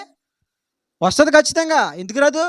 ఎన్నిసార్లు చెప్పిన నువ్వు పని చేయట్లేదు అనుకో, ఎన్నిసార్లు చెప్పినా నువ్వు లోబడట్లేదు తండ్రికి ఖచ్చితంగా కోపం వస్తుంది. ఇప్పుడు ఎన్నిసార్లు చెప్పినా పని చేయవేంట్రా నువ్వు? తినడానికి మాత్రం తింటున్నావు తిండి, 3 పూటలు 3 కంచాలు ఎత్తుతున్నావు, పని చేయవేంట్రా అని తండ్రి ఏం చేస్తాడు? కోప్పడతాడు. ఖచ్చితంగా కోప్పడతాడు. ఎందుకని? చెప్పిన పని చేయడు కాబట్టి. మరి చెప్పిన పని చేయకపోతే దేవుని కోపం రాదా? వాళ్ళు ఏం చేశారు తెలుసా? మూడవది, దేవునితో సమాధాన పడడానికి కొంచెం మార్గాలు వెతుక్కుంటున్నారు, ఉపవాసం ఉన్నారు, గోని పట్ట కట్టారు. అంతేకాదు వాళ్ళు నీళ్లు కూడా తాగలేదు. ఎలాంటి ఉపవాసం అండి అది? జ్యూసులతో కాదు, జ్యూస్ ఫాస్టింగ్ కాదు, కంప్లీట్ ఫాస్టింగ్. ఏ ఫాస్టింగ్ అది? కంప్లీట్ ఉపవాసం అంటే దానికి అర్థం అదే. ఏమి తినకుండా ఏమి తాగకుండా దాన్ని ఉపవాసం అంటారు. అన్నీ తాగేసి అన్నీ తినే తింటే ఉపవాసం. కొంతమంది పొద్దున పాలు తాగేసి గుడి తినేసి, మధ్యాహ్నం ఏమో ఏదో మళ్ళీ ఇంకో జ్యూస్ తాగేసి, సాయంకాలం మళ్ళీ మజ్జిగ తాగేసి ఏమంటారు? నేను ఈరోజు ఉపవాసం ఉన్నాను. ఏసన్న గారు చెప్పారు, అలాగైతే నేను 10 సంవత్సరాలు ఉంటాను ఉపవాసం అన్నారు ఆయన. మీరు విన్నారా లేదా ఒకసారి ఆయన మాట? అలాగైతే నేను ఎన్ని సంవత్సరాలు ఉంటాను అన్నాడు ఆయన? 10 సంవత్సరాలు ఉంటాను నేను అన్నాడు ఆయన. అది అసలు ఉపవాసం ఎందుకు అవుతుంది? ఉపవాసం అంటే అర్థం ఏంటి? నీళ్లు మాని ఆహారం మాని అర్థం ఉపవాసం అంటేనే. అన్నీ తినేసి నేను ఉపవాసం అన్నానంటే ఎలా అవుతుంది? ఉపవాసం అంటే నువ్వు నీళ్లు మానాలి, ఆహారము కంప్లీట్గా మానేయాలి. అది ఉపవాసం. నువ్వు ఉదయం నుంచి సాయంకాలం వరకు ఉండగలవా? అయితే ఉదయం నుంచి సాయంకాలం వరకు మంచి నీళ్ళు కూడా ముట్టుకోకుండా ఉండు. నువ్వు 3 దినాలు ఉండాలనుకున్నావు, 3 దినాలు కూడా ఏమి ముట్టుకోకుండా ఉండు. తినకుండా తాగకుండా ఉండు. నువ్వు 3 దినాలు ఉండలేవు, 1 దినం ఉండు. అది నిజమైనటువంటి ఉపవాసం. వాళ్ళు ఏం చేశారు? దేవునితో సమాధాన పడడానికి మార్గాలు వెతుక్కున్నారు. సమాధానపడడానికి మార్గాలు వెతుక్కొని ఇప్పుడు వారు నీళ్లు తాగలేదు, ఆహారం తినలేదు. ఇంకొక విషయం ఏంటి తెలుసా? వారి పశువులకు కూడా నీళ్లు పెట్టలేదు, మేత పెట్టలేదండి. ఏమండి ఇలా చేత ఉంటే దేవునికి ఏమంటే జాలి రాదండి, ప్రేమ రాదండి? వాళ్ళు ఎంతగా తమను తాము తగ్గించుకుంటా ఉంటే ఏమంటే దేవుని హృదయం కరగదా? కరుగుతుంది ఖచ్చితంగా. అంటే వాళ్ళు ఏం చేస్తున్నారు? దేవునితో సమాధాన పడే మార్గాలు వెతికారు, ఉపవాసం ఉన్నారు. ఉపవాసం ఉండి గోనె పట్ట కట్టుకున్నారు దేవుని సన్నిధిలో. ఏం చేశారండి? గోనె పట్ట కట్టుకున్నారు. అంతేకాదు వాళ్ళు చేసింది ఏంటో తెలుసా? చూడండి, ఇంకొక మాట మీకు చెప్తాను. 6వ వచనం, 3వ అధ్యాయం 6వ వచనం, యోనా గ్రంథం 3:6. ఆ సంగతి నినివే రాజునకు వినబడినప్పుడు అతడును తన సింహాసనము మీద నుండి దిగి తీసివేసి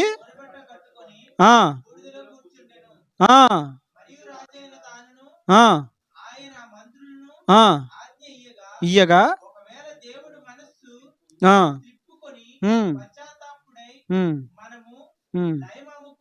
ఉమ్. ఆ, తన కోపాగ్ని చల్లార్చుకొనును గనుక ఉమ్, కూడదు. ఆ, ఉమ్, ఉమ్. మేడ మేయకూడదు, తాకూడదు. చాలు చాలు. వాళ్ళు ఏం చేశారో తెలుసా? ఆ సంగతి వినగానే వాళ్ళు ఏం చేశారో తెలుసా? ఇదిగో సింహాసనం మీద ఉన్న రాజు మొదలుకొని దాసుడు వరకు కూడా అందరూ అందరూ ఇదిగో 5వ వచనంలో రాయబడి, నినివే పట్టణపు వారు దేవుని యందు విశ్వాసం ఉంచి ఉపవాస దినము చాటించి గనులేమి అలుపులేమి అందరూ గోనె పట్ట దేవుని మాట వెల్లడి అవ్వగానే వాళ్ళు ఏం చేస్తారు తెలుసా? వారి స్థితులు వారి స్థాయిలు ప్రక్కన పెట్టేశారు. దేవుని మాట వినగానే ఏం చేశారండి? రాజు కూడా ఏం చేశాడు? సింహాసనం దిగి గోనిపట్ట కట్టుకున్నాడు. అక్కడ విచిత్రం ఏంటి తెలుసా? మనల్ని ప్రభావితం చేసే మాట ఏంటి తెలుసా? పశువులు కూడా ఉపవాసం పెట్టేసి పశువులకు కూడా గోనిపట్టలు కట్టేశారు. అంటే ఎంత దేవుణ్ణి వాళ్ళు సమాధానపరచాలని నిర్ణయించుకున్నారు చూడండి. వారు దేవుని సమాధానపరచడానికి నిర్ణయించుకోవడమే కాదు, వారు ఏం చేశారో తెలుసా? వారి స్థాయిలు వారి హోదాలు ప్రక్కన పెట్టారు. దేవుని మాట ముందు నీ హోదా నీ స్థాయిలు ప్రక్కన పెట్టాలి. నేను పెద్ద ఉద్యోగం చేస్తున్నాను, నేను ₹1000 సంపాదికుణ్ణి, నేనెందుకు వినాలి, నేనెందుకు చేయాలి? దేవుని సన్నిధిలో నీ స్థాయి నీ హోదాలన్నీ కూడా ప్రక్కన పెట్టాలి. నువ్వెవడవైతే ఎవడకు కావాలి? దేవుని ముందు నువ్వు ఎవరివైనా ఒక్కడవే. దేవుని ముందు అందరూ సమానమే. రాజయుండి దావీదు దేవుని మందసం ముందు నార వస్త్రం ధరించుకుని నాట్యం చేయలేదా? రాజవస్త్రాలు తీసివేసేసి సింహాసనము దిగి కిరీటం ప్రక్కన పెట్టి. అంటే ఏంటి? దేవుని మాట ముందు మనం ఏం చేయాలి? మన స్థితిలో తగ్గించుకోవాలి, మన స్థితి మార్చుకోవాలి. కొంతమంది దేవుని మందిరానికి రాగానే అక్కడ కూడా వాళ్ళ హోదాలు చూపించుకోవడానికి ప్రయత్నం చేస్తారు. ఎక్కడండి? దేవుని మందిరంలో వాళ్ళు హోదాలు చూపించుకోవడానికి ప్రయత్నం చేస్తూ ఉంటారు. అందుకే హెబ్రోన్లో ఒక మంచి విధానం ఉంది. భక్త్ సింగ్ గారు తెలుసా? భక్త్ సింగ్ గారు, హెబ్రోన్ వ్యవస్థాపకులు భక్త్ సింగ్ గారు. ఎవరైనా అక్కడికి సేవ చేస్తానని వచ్చినా, లేదు పరిచర్య చేస్తానని వచ్చినా, లేదు మందిరంలో ఏ విశ్వాసం అయినా సరే ఆయన చేసేది ఏంటి తెలుసా? వాళ్ళు పరిచర్య చేస్తామంటే బాత్రూమ్ బ్రష్ ఇచ్చి ముందు బాత్రూమ్ కడగమనేవాడు అంట ఆయన. పెద్ద పెద్ద ఆఫీసర్స్, IAS IPS ఆఫీసర్లు వచ్చి ప్యాంటు పైకి మడత పెట్టి, ఏంటిదండి చెప్పాలి ఏంటిది? ప్యాంటు పైకి మడతెట్టి బకెట్ జగ్గట్టుకొని బాత్రూమ్ బ్రష్ పెట్టుకుని ఇప్పుడు ఎడగెళ్ళాలి. అంటే దేవుని ముందు నీ స్థితి నీ హోదా నీ స్థాయి ఏదైనా సరే నువ్వేం చేయాలి? ప్రక్కన పెట్టేయాలి. కొంతమంది నేను ఆఫీసర్నే, నేను ఉద్యోగస్తుని, నేను సంపాదికుడిని, నేను ఆ హోదాలో ఉన్నా, నిన్న అది స్థాయి ఇది, నేను అది ఎందుకు చేస్తాను? దేవుని సన్నిధిలో అలాంటిది మనం అనుకోకూడదు, అలా అనకూడదు. దేవుని ముందు మన హోదాలు అసలు లెక్క చేయకూడదు. దేవుని ముందు మనం అందరము సమానమే. ఇప్పుడు నిలబడి వాక్యం చెప్తున్నంత మాత్రం పెద్ద గొప్ప ఏం కాదు, కూర్చున్నంత మాత్రం మీరు తక్కువేమీ కాదు. దేవుని ముందు మనందరము కూడా సమానమే. మనందరం దేవుని పిల్లలు, మనందరం సహోదరులు, మనందరం ఒక ఆత్మీయ కుటుంబం, అంతవరకే. నేను గొప్పవాడిని, మీరు తక్కువ. వాళ్ళు ఏం చేశారు? దేవుని వాక్కు దేవుని హెచ్చరిక వినగానే వారి స్థాయిలు వదిలేసుకున్నారు, వారి స్థితిగతులు వారి హోదాలు ప్రక్కన పెట్టేశారు. నేను రాజును కాబట్టి నేను ఉపవాసం గోను పట్టు కట్టుకొని మిగతా వాళ్ళు కట్టుకొని అన్నాడు రాజు? అన్నాడండి రాజు? అనలేదండి. రాజు కూడా ఏం చేశాడు? తన రాజరికాన్ని కాస్త ప్రక్కన పెట్టి వస్త్రాలు తీసేసి గోను పట్టు కట్టుకున్నాడు రాజు కూడా. రాజు నినివే పట్టణపు రాజు చేసిన పని రేపొద్దు నినివే పట్టణపు రాజు కూడా వస్తాడు. మరి ఎందుకు రారు? మరి ఏమన్నా ఆయన కూడా వస్తాడు, అవును కదా?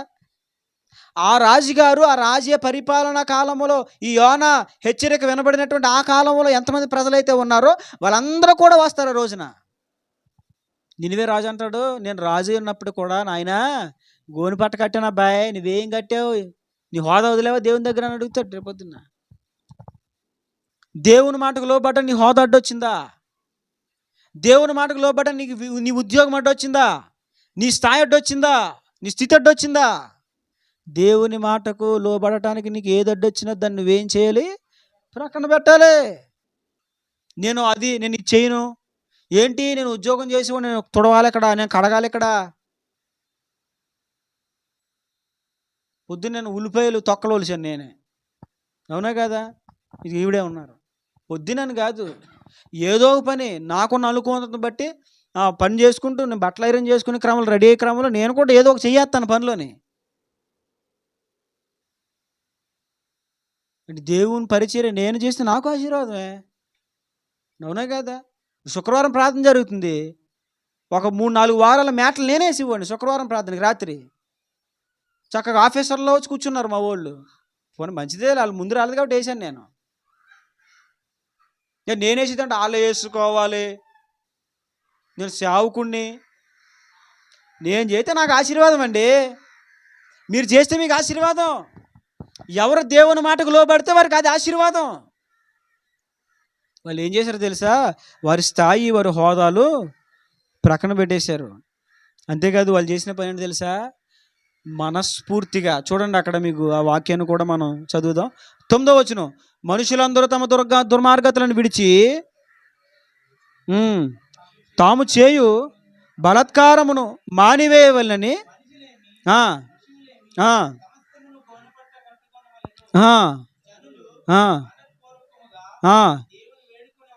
ఇప్పుడు ఏం చేయమని రాజు హెచ్చరిక ఇచ్చాడు? జనులు మనపూర్వకముగా దేవుని వేడుకోవాలి. ఇప్పుడు వీళ్ళందరూ ఏం చేశారు? మనపూర్వకంగా, మనస్ఫూర్తిగా దేవుని వేడుకున్నారు. ఎవరు? హెచ్చరిక వినగానే, ఒక హెచ్చరిక వార్త వాళ్ళ దగ్గరికి రాగానే దాని విషయమే దేవుని సందులో, ప్రభు నన్ను క్షమించయ్యా, మమ్మల్ని క్షమించయ్యా, అయ్యా ఉగ్రత రానివ్వదు, మమ్మల్ని నశింపజేయొద్దయ్యా, 40 దినాలకు ఉగ్రత వచ్చేస్తుందంట, మా పట్టణం అంతా నాశనం అయిపోద్దంట, అయ్యా మమ్మల్ని నాశనం చేయకయ్యా, మా పిల్లల్ని నాశనం చేయకు, మా పశువులు నాశనం చేయకు, అయ్యా కనికరించయ్యా, ప్లీజ్ అయ్యా, సారీ అయ్యా, నైనా బ్రతులాడుకోండి, నీ కాలు పట్టుకుంటానయ్యా. దీన్ని ఏమంటారు? మనస్ఫూర్తిగా బ్రతుములాడుకోవడం. దేవుడు హెచ్చరించినప్పుడు, దేవుడు గద్దించినప్పుడు ఎప్పుడైనా మనస్ఫూర్తిగా, అయ్యా అవును తప్పు జరిగిపోయింది, అయ్యా నేనే పాపం చేశాను, తప్పు నాదే, నన్ను క్షమించిన ఆయన, నన్ను కనికరించాయని ఎప్పుడైనా మనస్ఫూర్తిగా బ్రతులాడుకున్నాం? మనం బ్రతులాడుకున్నారా? ఆ దాఖలు ఉన్నాయి జీవితంలోనే. ఇప్పుడు కూడా అండి, అప్పుడు అంటే అలా చేశాలే, అప్పుడు ఎందుకు, అప్పుడు నాకు అయిపోయింది కరెక్టే, కాదంటలేదు. కానీ ఇప్పుడు ఏం చేయాలండి? మనస్ఫూర్తిగా దేవుని దగ్గర, దేవుడు మాట్లాడినప్పుడు ఏం చేయాలి? లోబడాలి. మనస్ఫూర్తిగా ఆయన సన్నిధిలో ఏం చేయాలి? మనస్ఫూర్తిగా దేవుని దగ్గర నీ యొక్క పశ్చాత్తాపాన్ని వ్యక్తం చేయాలి. దావీదు గురించి మళ్ళీ ప్రస్తావన మీ ముందుకు తీసుకొస్తున్నాను. దావీదు తప్పు చేశాడు, తర్వాత ఏం చేశాడు? ఒప్పుకున్నాడు, మనస్ఫూర్తిగా ఒప్పుకున్నాడు. అయ్యా హిసోపుతో నన్ను కడుగు, హిమము కంటే నన్ను తెల్లగా మార్చు, నీ ఆత్మను నా యొద్దను తీసివేకయ్యా, నీ సన్నిధిలో నుంచి నన్ను త్రోసేకయ్యా. అయ్యా నేను తల్లి గర్భములోనే ఉండగానే నేను పాపములో పుట్టాను, పాపములో పెరిగినయ్యా, నన్ను క్షమించవా, నా దోషం పోవనట్టు నన్ను బాగుగా కడుగు, నా పాపం పోవనట్టు నన్ను పవిత్రపరచు అని ఎంతగా మొత్తుకొని ప్రార్థన చేశాడు దేవుని దగ్గర, ఎంతగా పశ్చాత్తాపడ్డాడు. అరే దేవుని వాక్యం ఎన్నిసార్లు విన్నా, గంట విన్నా, 2 గంటలు విన్నా, కనీసం పశ్చాత్తాపం రాదే? దేవుని అయ్యా సారీ లార్డ్, తండ్రి తప్పు అయిపోయింది, ఆయన క్షమించిన ఆయన, సారీ ప్రభా తండ్రి, నేను బాధ పెట్టాను, నేను గాయపరిచాను, నీ గాయాలు పదే రేపానయ్యా, నీ నామమునకు అవమానకరంగా బ్రతికించానయ్యా, నన్ను క్షమించయ్యా, నన్ను కనికరించయ్యా, కృప చూపు నాయన, నన్ను బలపరిచయ్యా, నీవు తప్ప నాకు దిక్కెవరు లేరు, అయ్యో నేను నశించిపోకూడదు, నేను నరకానికి పోకూడదయ్యా. ఏదండి ఇలాంటి పశ్చాత్తాపం ఏదండి? వాళ్ళు ఏం చేశారు తెలుసా? హెచ్చరిక విని భయపడి లోబడి ఏమండి ఉండడమే కాదు, వాళ్ళు ఏం చేశారు తెలుసా? మనస్ఫూర్తిగా దేవుని సన్నిధిలో పశ్చాత్తాపడ్డారు, సారీ చెప్పారు దేవునికి. అయ్యా అవును మేము దుర్మార్గులమే, దుష్టులమే, పాపంలో పెరిగిపోయాం, పాపంలో పండిపోయిన, పాపంలో బ్రతికిన వాళ్ళం, అయ్యా మా పాపం క్షమించయ్యా, రానివద్దయ్యా, ఉగ్రత రానివద్దయ్యా, కనికరించయ్యా, ఇంక 40 దినాలు మేము చచ్చిపోతామా, మా పట్టణం నాశనం అయిపోద్దా, వద్దయ్యా ప్లీజ్ అయ్యా, మేము అన్నం తినం, మమ్మల్ని క్షమించేదాకా, మా కనికరించేదాకా మేము నీళ్ళు తాగం, మా పశువులకు కూడా మేత పెట్టాం, మా పశువులకు కూడా నీళ్ళు పెట్టాం అని దేవుని సందులో వారు పశ్చాత్తాపడ్డారు.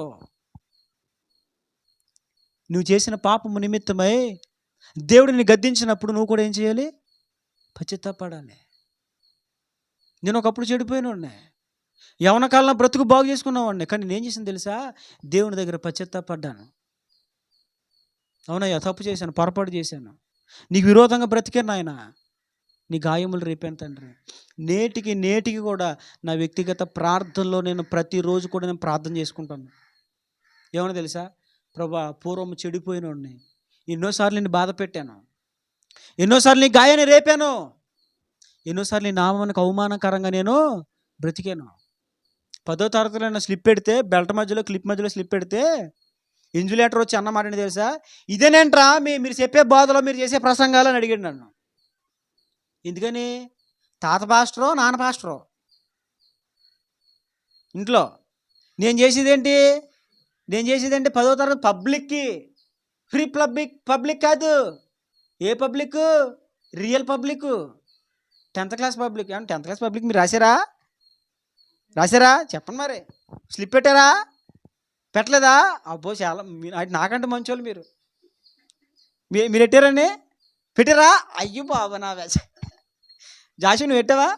అయ్యో బాబోయ్, పోనీ నా బ్యాచ్ ఇక్కడ ఉన్నారు, నేను ఒక్కడే బాధపడుతున్నాను. నాకు కొంచెం ధైర్యాన్ని కలిగించారు వీళ్ళిద్దరు కూడా. 10th క్లాస్లో స్లిప్ పెడితే మాస్టర్ వచ్చి అన్నదేంటి తెలుసా? ఇదేంట్రా మీ పాస్టర్, మీ నాన్న మీ తాత చేసి బోధలేంటి, ఇయ్యనేంట్రా, ఇయ్య నేర్పుతున్నారా మీరు జనాలకని అడిగాడండి. ఇప్పుడు నా ద్వారా అక్కడ ఏమొచ్చింది? దేవుని నామానికి అవమానం వచ్చింది. అలా ఎన్నోసార్లు మా ఊర్లో ఎన్నోసార్లు దేవుని నామానికి అవమానం తీసుకొచ్చినోడు నేను. ఎన్నోసార్లు దేవునికి బాధ కలిగించినోడిని. ఒకప్పుడు బాధ పెట్టావు దేవునికి, ఒకప్పుడు దేవునికి వ్యతిరేకమైన పనులు చేసావు, ఒకప్పుడు దేవుని తిరుగుబాటు చేసావు. కనీసం ఇప్పుడైనా పశ్చాత్తాపడవా? మనపూర్వకంగా వేడుకోవా దేవుని దగ్గర? నన్ను క్షమించు ప్రభా, ఆ దినం అలా జరిగిపోయింది, నా జ్ఞానమో, నా మూర్ఖత్వమో, నా పాపమో, నాలో ఉన్న బలహీనత ఆ రోజున అలా జరిగిపోయింది, నాయన క్షమించు ప్రభా. క్షమించమని అడగడం అంటే సారీలే. కొంతమంది సారీ చెప్పమంటే ఏమంటారండి? చెప్తారు, ఎలా తెలుసా? సారీలే. ఏంటంట సారీలే అంటే ఏంటి? ఏదో సారీలే అంటే ఆ సారీ చెప్పడం కూడా. అసలు సారీ చెప్పినప్పుడు ఎలా వచ్చేయాలి? సారీ అండి అని కాల్ అట్టుకుని, సారీ క్షమించండి, అది సారీ. ఏడ్చి పశ్చాత్తాప, అది సారీ. అంతేగాని ఆడ తిట్టాను కానీ సారీలే, తిట్టిది అది సారీ కాదు. అసలు అది సారీ కాదు. సారీ అంటే ఏంటి? ప్రార్థన చేసినప్పుడు కూడా, ప్రభా ఏదో తెలుసో తెలియకో నాయన, మరి నేను పొరపాటు చేశాను, నువ్వు క్షమించయ్యా, క్షమించే. అది కాదు. తీర్పులో నేను నిలబడకూడదు అంటే, విమర్శ దినమందున నీ మీద నేరస్థాపన మోపబడకుండా ఉండాలంటే నువ్వేం చేయాలి తెలుసా? కన్నీళ్లు కార్చి దేవుని దగ్గర నీ పాపము నిమిత్తమై నువ్వు పశ్చాత్తాపడాలి, హృదయపూర్వకంగా వేడుకోవాలి దేవుని దగ్గర. అయ్యా క్షమించయ్యా, కనికరించయ్యా. నీ కళ్ళల్లో నుంచి నీరు రావాలి, కన్నీళ్లు కార్చాలి. ఏం రావాలండి? కన్నీళ్ళు రావాలి. దేవుని సారీ చెప్పడం అంటే ఏంటి? ఇది ముష్టేసినట్ట. సారీలు అలాగే చెప్తున్నారు ఈ రోజున చాలామంది. దేవుని సారీ చెప్పమంటే సారీ ప్రభా. నువ్వేమన్నా ముష్టెత్తున్నావా? దేవుడు కోరిందంటే విరిగి నలిగిన హృదయం ఆయనకి ఇష్టమైన బలి. దేవా, విరిగిన మనసును నీవు అలక్ష్యము చేయవు. తప్పు చేసావు నిజమే, తప్పిపోయావు నిజమే, పొరపాటు చేసావు నిజమే. దేవుడు నేను గద్దించినప్పుడు, హెచ్చరించినప్పుడు మనపూర్వకంగా మనస్ఫూర్తిగా పశ్చాత్తాపడు దేవుని దగ్గర. ఒప్పుకో, కన్నీళ్ళు కార్చి దేవుని సందులో సారీ చెప్పు. దేవునికి కన్నీళ్లు కార్చి సారీ చెప్పు. నేను చెప్తున్నాను, ఇలాంటి నిజమైన పశ్చాత్తాపము నీలో కలిగితే నీకు స్వస్థత, మారు మనసు దేవుడు అప్పుడు అనుగ్రహిస్తాడు.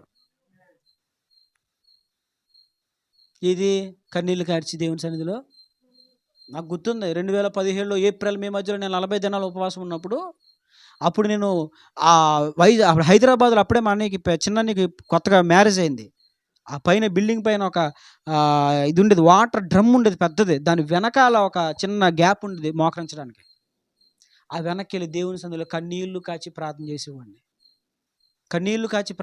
ప్రభా, నా బ్రతికలా అయిపోయింది, తప్పు నాదే, నన్ను క్షమించయ్యా, నన్ను బలపరిచిన ఆయన, ఏం చేయాలో నాకు తెలియట్లేదయ్యా, మార్గం చూపించు ప్రభువా, ఎటు పోవాలి? చదువుకోవాలి, అన్ని సేవ చేయాలి. ఏం చేయాలి నాయన? ప్రతిదినము నేను కన్నీళ్ళు కార్చేవాడిని. నేను కార్చిన కన్నీళ్ళు దేవునికి, నాకు తప్ప మూడో వ్యక్తికి తెలియదు. కన్నీళ్ళు కార్చి ప్రార్థన చేస్తే దేవుడు నా పాప భారం నా నుంచి తొలగించాడు. నాకు ఒక నూతన హృదయాన్ని దేవుడిచ్చాడు. హృదయంలో సమాధానం ఇచ్చాడు దేవుడు, నెమ్మదినిచ్చాడు. ఆ పాప భారము దేవుడు నుంచి తొలగించేశాడు. కొంతమందికి గత జీవితంలో చేసిన పాపాలు అవి లోపల చెదపురుగుల్లాగా ఇంకా కదుపుతూ ఉంటాయి. ఆ జ్ఞాపకాలు ఇంకా పోవు. అవి ఇంకా వేధిస్తూ ఉంటాయి, ఇంకా బాధిస్తూ ఉంటాయి. అవే వెనక్కి లాగుతూ ఉంటాయి, అవే ప్రేరేపిస్తూ ఉంటాయి. అవి గుర్తొచ్చినప్పుడు అలా ఏదోలాగా అనిపిస్తూ ఉంటుంది. ఆ భారం పోదు ఇంకా. అది పోవాలంటే నువ్వు చేయాల్సింది ఏంటో తెలుసా? దేవుడిని గద్దించినప్పుడు మనస్ఫూర్తిగా పశ్చాత్తాపడి ప్రార్థన చేయి. కన్నీళ్ళు గార్చి దేవుని దగ్గర ఒక టైం పెట్టుకో. మనుషుల దగ్గరికి అది ఏడవడం. మనుషులకి మాత్రం సారీ చెప్పమంటే కన్నీళ్ళు గార్చి సారీ చెప్తాం, కానీ దేవుని దగ్గర మాత్రం కన్నీళ్ళు గార్చి సారీ చెప్పం. మనం దేవుని దగ్గర మనం కన్నీళ్ళు కాచి సారీ చెప్తే కనుక దేవుడు ఏం చేస్తాడో తెలుసా? నినివే పట్టణస్థుల విషయంలో పశ్చాత్తాపడి చేదునన్న కీడు చేయక మానినట్లుగా నీ విషయంలో కూడా దేవుడు పశ్చాత్తాపడి చేదునన్న కీడు చేయక మాని దేవుడిని ఆశీర్వదిస్తాడు. ఏం చేస్తాడండి? ఆశీర్వదిస్తాడు. అప్పుడు మనం చేయాల్సిన పని ఏంటి? పశ్చాత్తాపడాలి. ఆయన వాక్కు వినబడగానే, ఆయన గద్దించగానే పశ్చాత్తాపడాలి. మీకు విషయం చెప్పనా? వాళ్ళు పశ్చాత్తాపడమే కాదు, వాళ్ళు ఏం చేశారో చూడండి. 10వ వచనం, 3వ అధ్యాయం 10వ వచనంలో, ఈ నినివే వారు తమ చెడు నడతలు మానుకొనగా ఏం చేశారండి? మానేశారు. పాడు పనులు చేయడం, పనికిమాలిన పనులు చేయడం, దుర్మార్గపు పనులు చేయడం, దోచుకోవడం, ఇతరులను కొట్టడం, తిట్టడం, బూతులు మాట్లాడడం, ఈ ఉంటుంది ఈ చెత్త అంతా. ఇదంతా ఏం చేశారు? మానేసుకున్నారు. మీకు ఇంకో విషయం చెప్తాను చూడండి. ఇప్పుడు పశ్చాత్తాపడి సరిపోతుందా? పశ్చాత్తాపడి సరిపోతుందండి? చిన్నప్పుడు నాకు గుర్తుంది, మా చర్చిలో మా తాతయ్య గారు చర్చికి వచ్చిన వాళ్ళు ప్రార్థన చేసేవారండి. కన్నీళ్ళు కార్చేవారు. ఇక మామూలుగా కాదు కన్నీళ్ళు కార్చడం. వాళ్ళ తప్పులన్నీ ఒప్పుకొని ఎవరికి అన్యాయం చేశారు వాళ్ళ విషయంలో కన్నీళ్ళు కార్చేసి ప్రార్థనలో దేవుని సారీలు చెప్పేసి అబ్బా ఏడ్చేసి ఎరగడి చేసేవారండి. ఏడ్చి ఇంటికి వెళ్ళిన తర్వాత మళ్ళీ వాళ్ళ పాడు పనులు మావులే, మళ్ళీ వాళ్ళు చేసేటువంటి ఆ నీచి పనులు మావులే, మళ్ళీ ఆ పాత జీవితం మావులే. అంటే ఇప్పుడు కన్నీళ్ళు కార్చి దేవునికి సారీ చెప్తే సరిపోతుందా? బతుకు మార్చుకోవాలి, పనులు మార్చుకోవాలి. కొంతమంది దేవుని దగ్గర సారీ చెప్పేస్తారు, మళ్ళీ వెళ్ళిపోయి ఇదే చేస్తూ ఉంటారు. మీరు చూసారు లేదు ఇలాంటి విచిత్రమైనటువంటి పనులు ప్రజలు? మీరు చూసారు లేదు? ఇక్కడికి వచ్చేమో దేవుని సారీ చెప్తారు, మళ్ళీ ఇంటికి వెళ్ళిపోయిన తర్వాత మళ్ళీ మామూలే యథా రాజా తదా ప్రజ అన్నట్టు మళ్ళీ అదే చేస్తారు. మళ్ళీ ఇక్కడికి సారీ చెప్తారు. మళ్ళీ గో మీద కూడా సారీ అన్నాడంటే ఆవిడ. అలా ఉంది ఇది. కొట్టడం ఎందుకు? సారీ అనడం ఎందుకు? ఏడుతూ ఎందుకు? మళ్ళీ పాడు పని చేయడం ఎందుకు? ఇప్పుడు ఒకసారి దేవుని సన్నిధిలో మనం పశ్చాత్తాపడ్డామంటే మళ్ళీ దాని జోలికి పోకూడదు.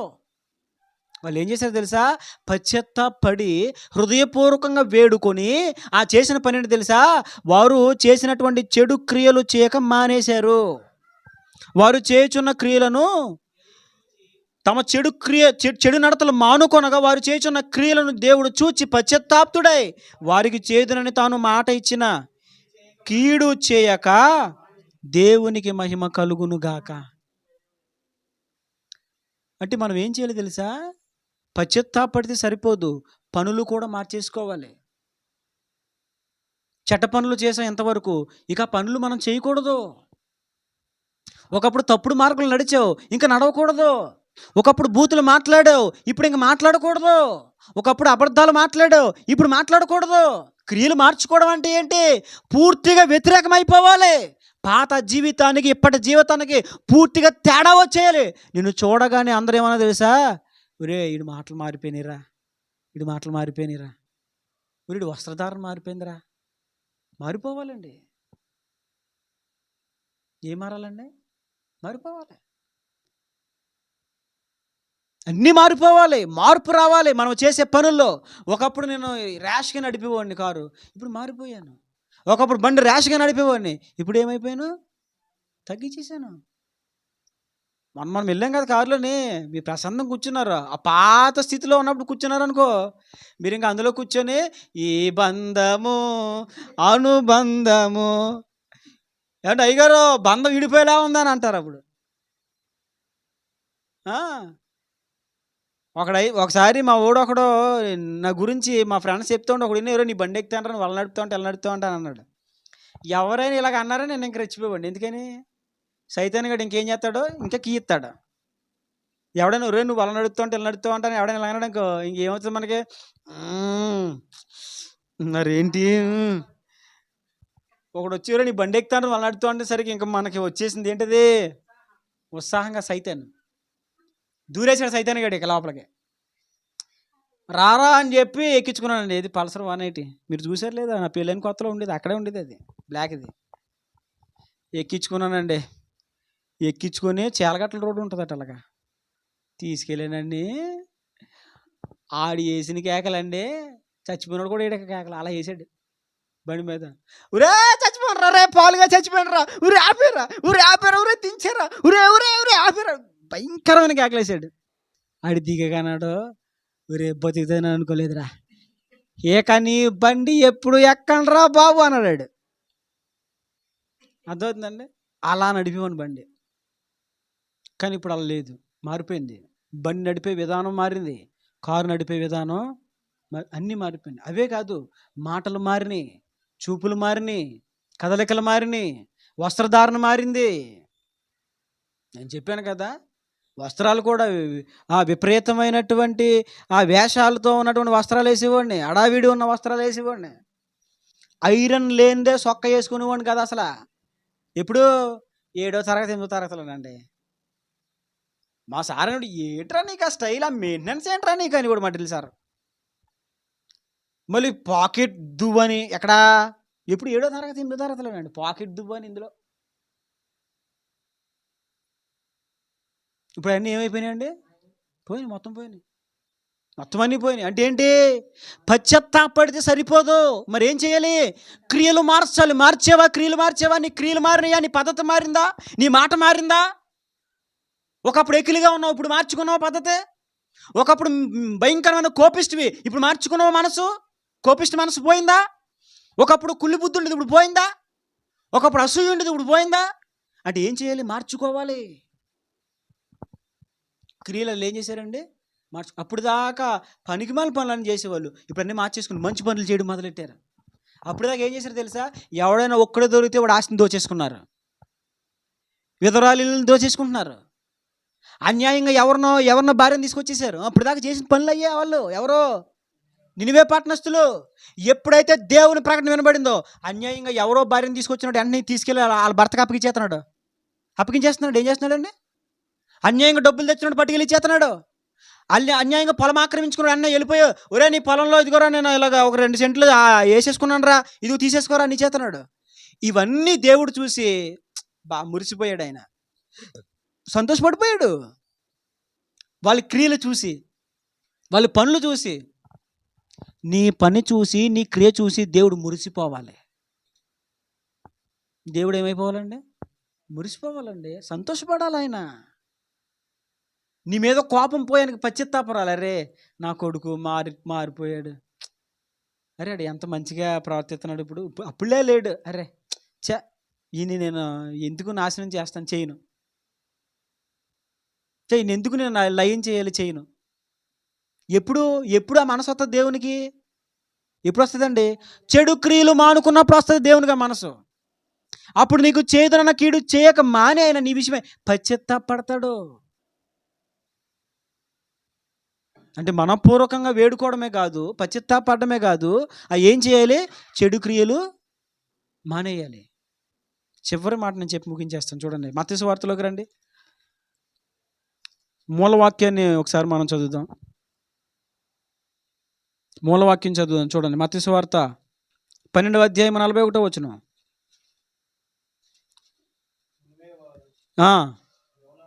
ప్రకటన విని చాలు, ఇది ఒక గొప్ప సాక్ష్యం. నినివే వారు యోనా ప్రకటన విని మారు మనస్సు పొందారు. చివరి మాట అది. ఏం చేశారండి? మనసు మార్చుకున్నారు, మనసు మార్చేసుకున్నారు. చూసారా వాళ్ళు ఎలాగా ఏం క్రియలు చేశారో చూసారా? దేవుడు గద్దించగానే వారు ఎలా ప్రవర్తించారో చూసారా?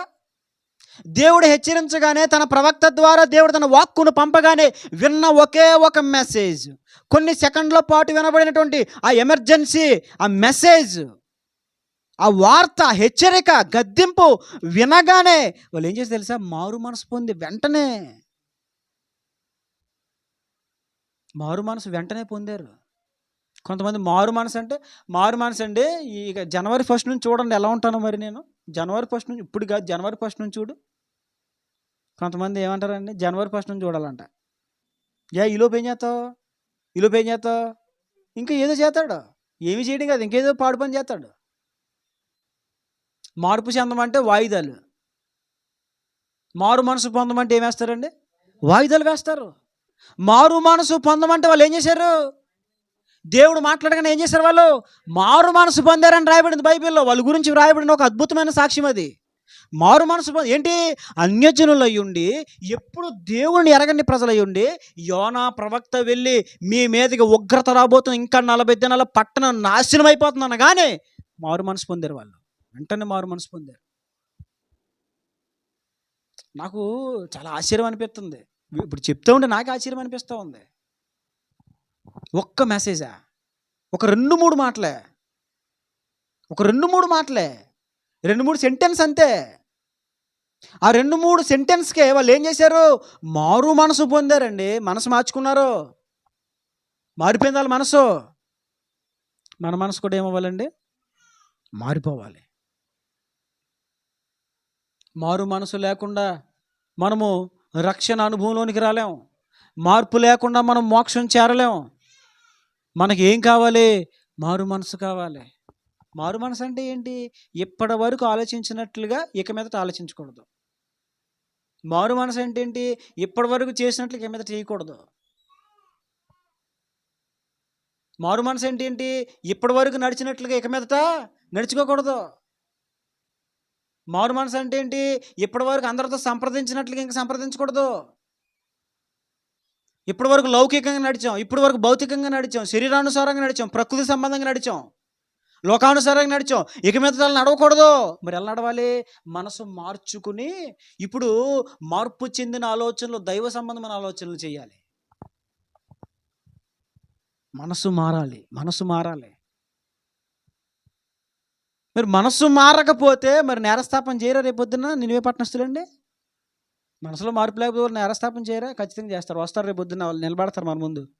మేము మార్పు చెందాం, మేము మనస్సు మార్చుకున్నాం. మేము దేవుని సన్నిధిలో ఉండి ఇంకా మార్పు లేకుండా, ఇంకా మనసు మార్చుకోకుండా, ఆలోచనలు మార్చుకోకుండా, పద్ధతులు మార్చుకోకుండా, మాటలు మార్చుకోకుండా, క్రియలు మార్చుకోకుండా ఇంకా అలాగే ఉంటే రేపొద్దున మనము ఖచ్చితంగా నినివే పట్టణస్తుల ముందు నిలబడవలసి వస్తుంది. వారు మన మీద నేరస్థాపన చేస్తారు. శాబా దేశపు రాణి మన ముందు నిలబడుతుంది, ఆమె మన మీద నేరస్థాపన చేస్తుంది. కాబట్టి వారు, నినివే పట్టణపు వారు, శాబా దేశపు రాణి మన మీద నేరస్థాపన చేయకున్నట్లు వారు ఏమి చేశారో వాటిని జాగ్రత్తగా ఆలోచించుకొని వాటిని మనం చేద్దాం. అప్పుడు ఆ యొక్క నేరస్థాపనలో నుంచి మనం ఏం చేయబడతాం? తప్పించబడతాం. ఒకవేళ అవి చేయలేదా, వాళ్ళ ముందు మనం నిలబడతాం. ఇక దేవుని వరకు అక్కర్లేదు, వాళ్ళే మన తీర్పు చెప్పేస్తారు. ఇక కనుక ఒకసారి ఆలోచిద్దాం. విమర్శ దినమునకు మనము జాగ్రత్తగా సిద్ధపడదాం. విమర్శ దినమును తప్పించుకుందాం దేవుని ఎదుటి నుంచి. ఇదిగో శాబా దేశపు రాణి ఎదుటి నుండి, ఇదిగో నినివే పట్టణపు ప్రజల ఎదుటి నుంచి, ఆ రాజు ఎదుటి నుంచి, ఆ ప్రజలందరి ఎదుటి నుంచి మనం కూడా నేరస్థాపన చేయకుండా, వాళ్ళు మన మీద నేరస్థాపన చేయకుండా తప్పించబడదాం. వారు ఏం చేశారో అది చేద్దాం. దాని విషయం మనం జాగ్రత్త పడదాం. దేవుని విమర్శ దినమునకు మనం నమ్మకంగా సిద్ధపడదాం, యథార్థంగా సిద్ధపడదాం. ఎప్పటి నుంచే భయం కలిగి, భక్తి కలిగి, దేవుని రాకడ విషయం ఒక భయం కలిగి, దేవుని రాకడను దృష్టిలో పెట్టుకొని మనం దేవుని ఎదుట యథార్థంగాను పరిశుద్ధంగాను మనము జీవిద్దాం. మన ఆత్మీయ జీవితాలు మనం కాపాడుకుందాం. అట్టి కృప దేవుడు మధ్యాహ్న కాల సమయంలో మనకు దయచేసి నడిపించును గాక. ఆమేన్. మోకరించండి, ప్రార్థన చేసుకుందాం.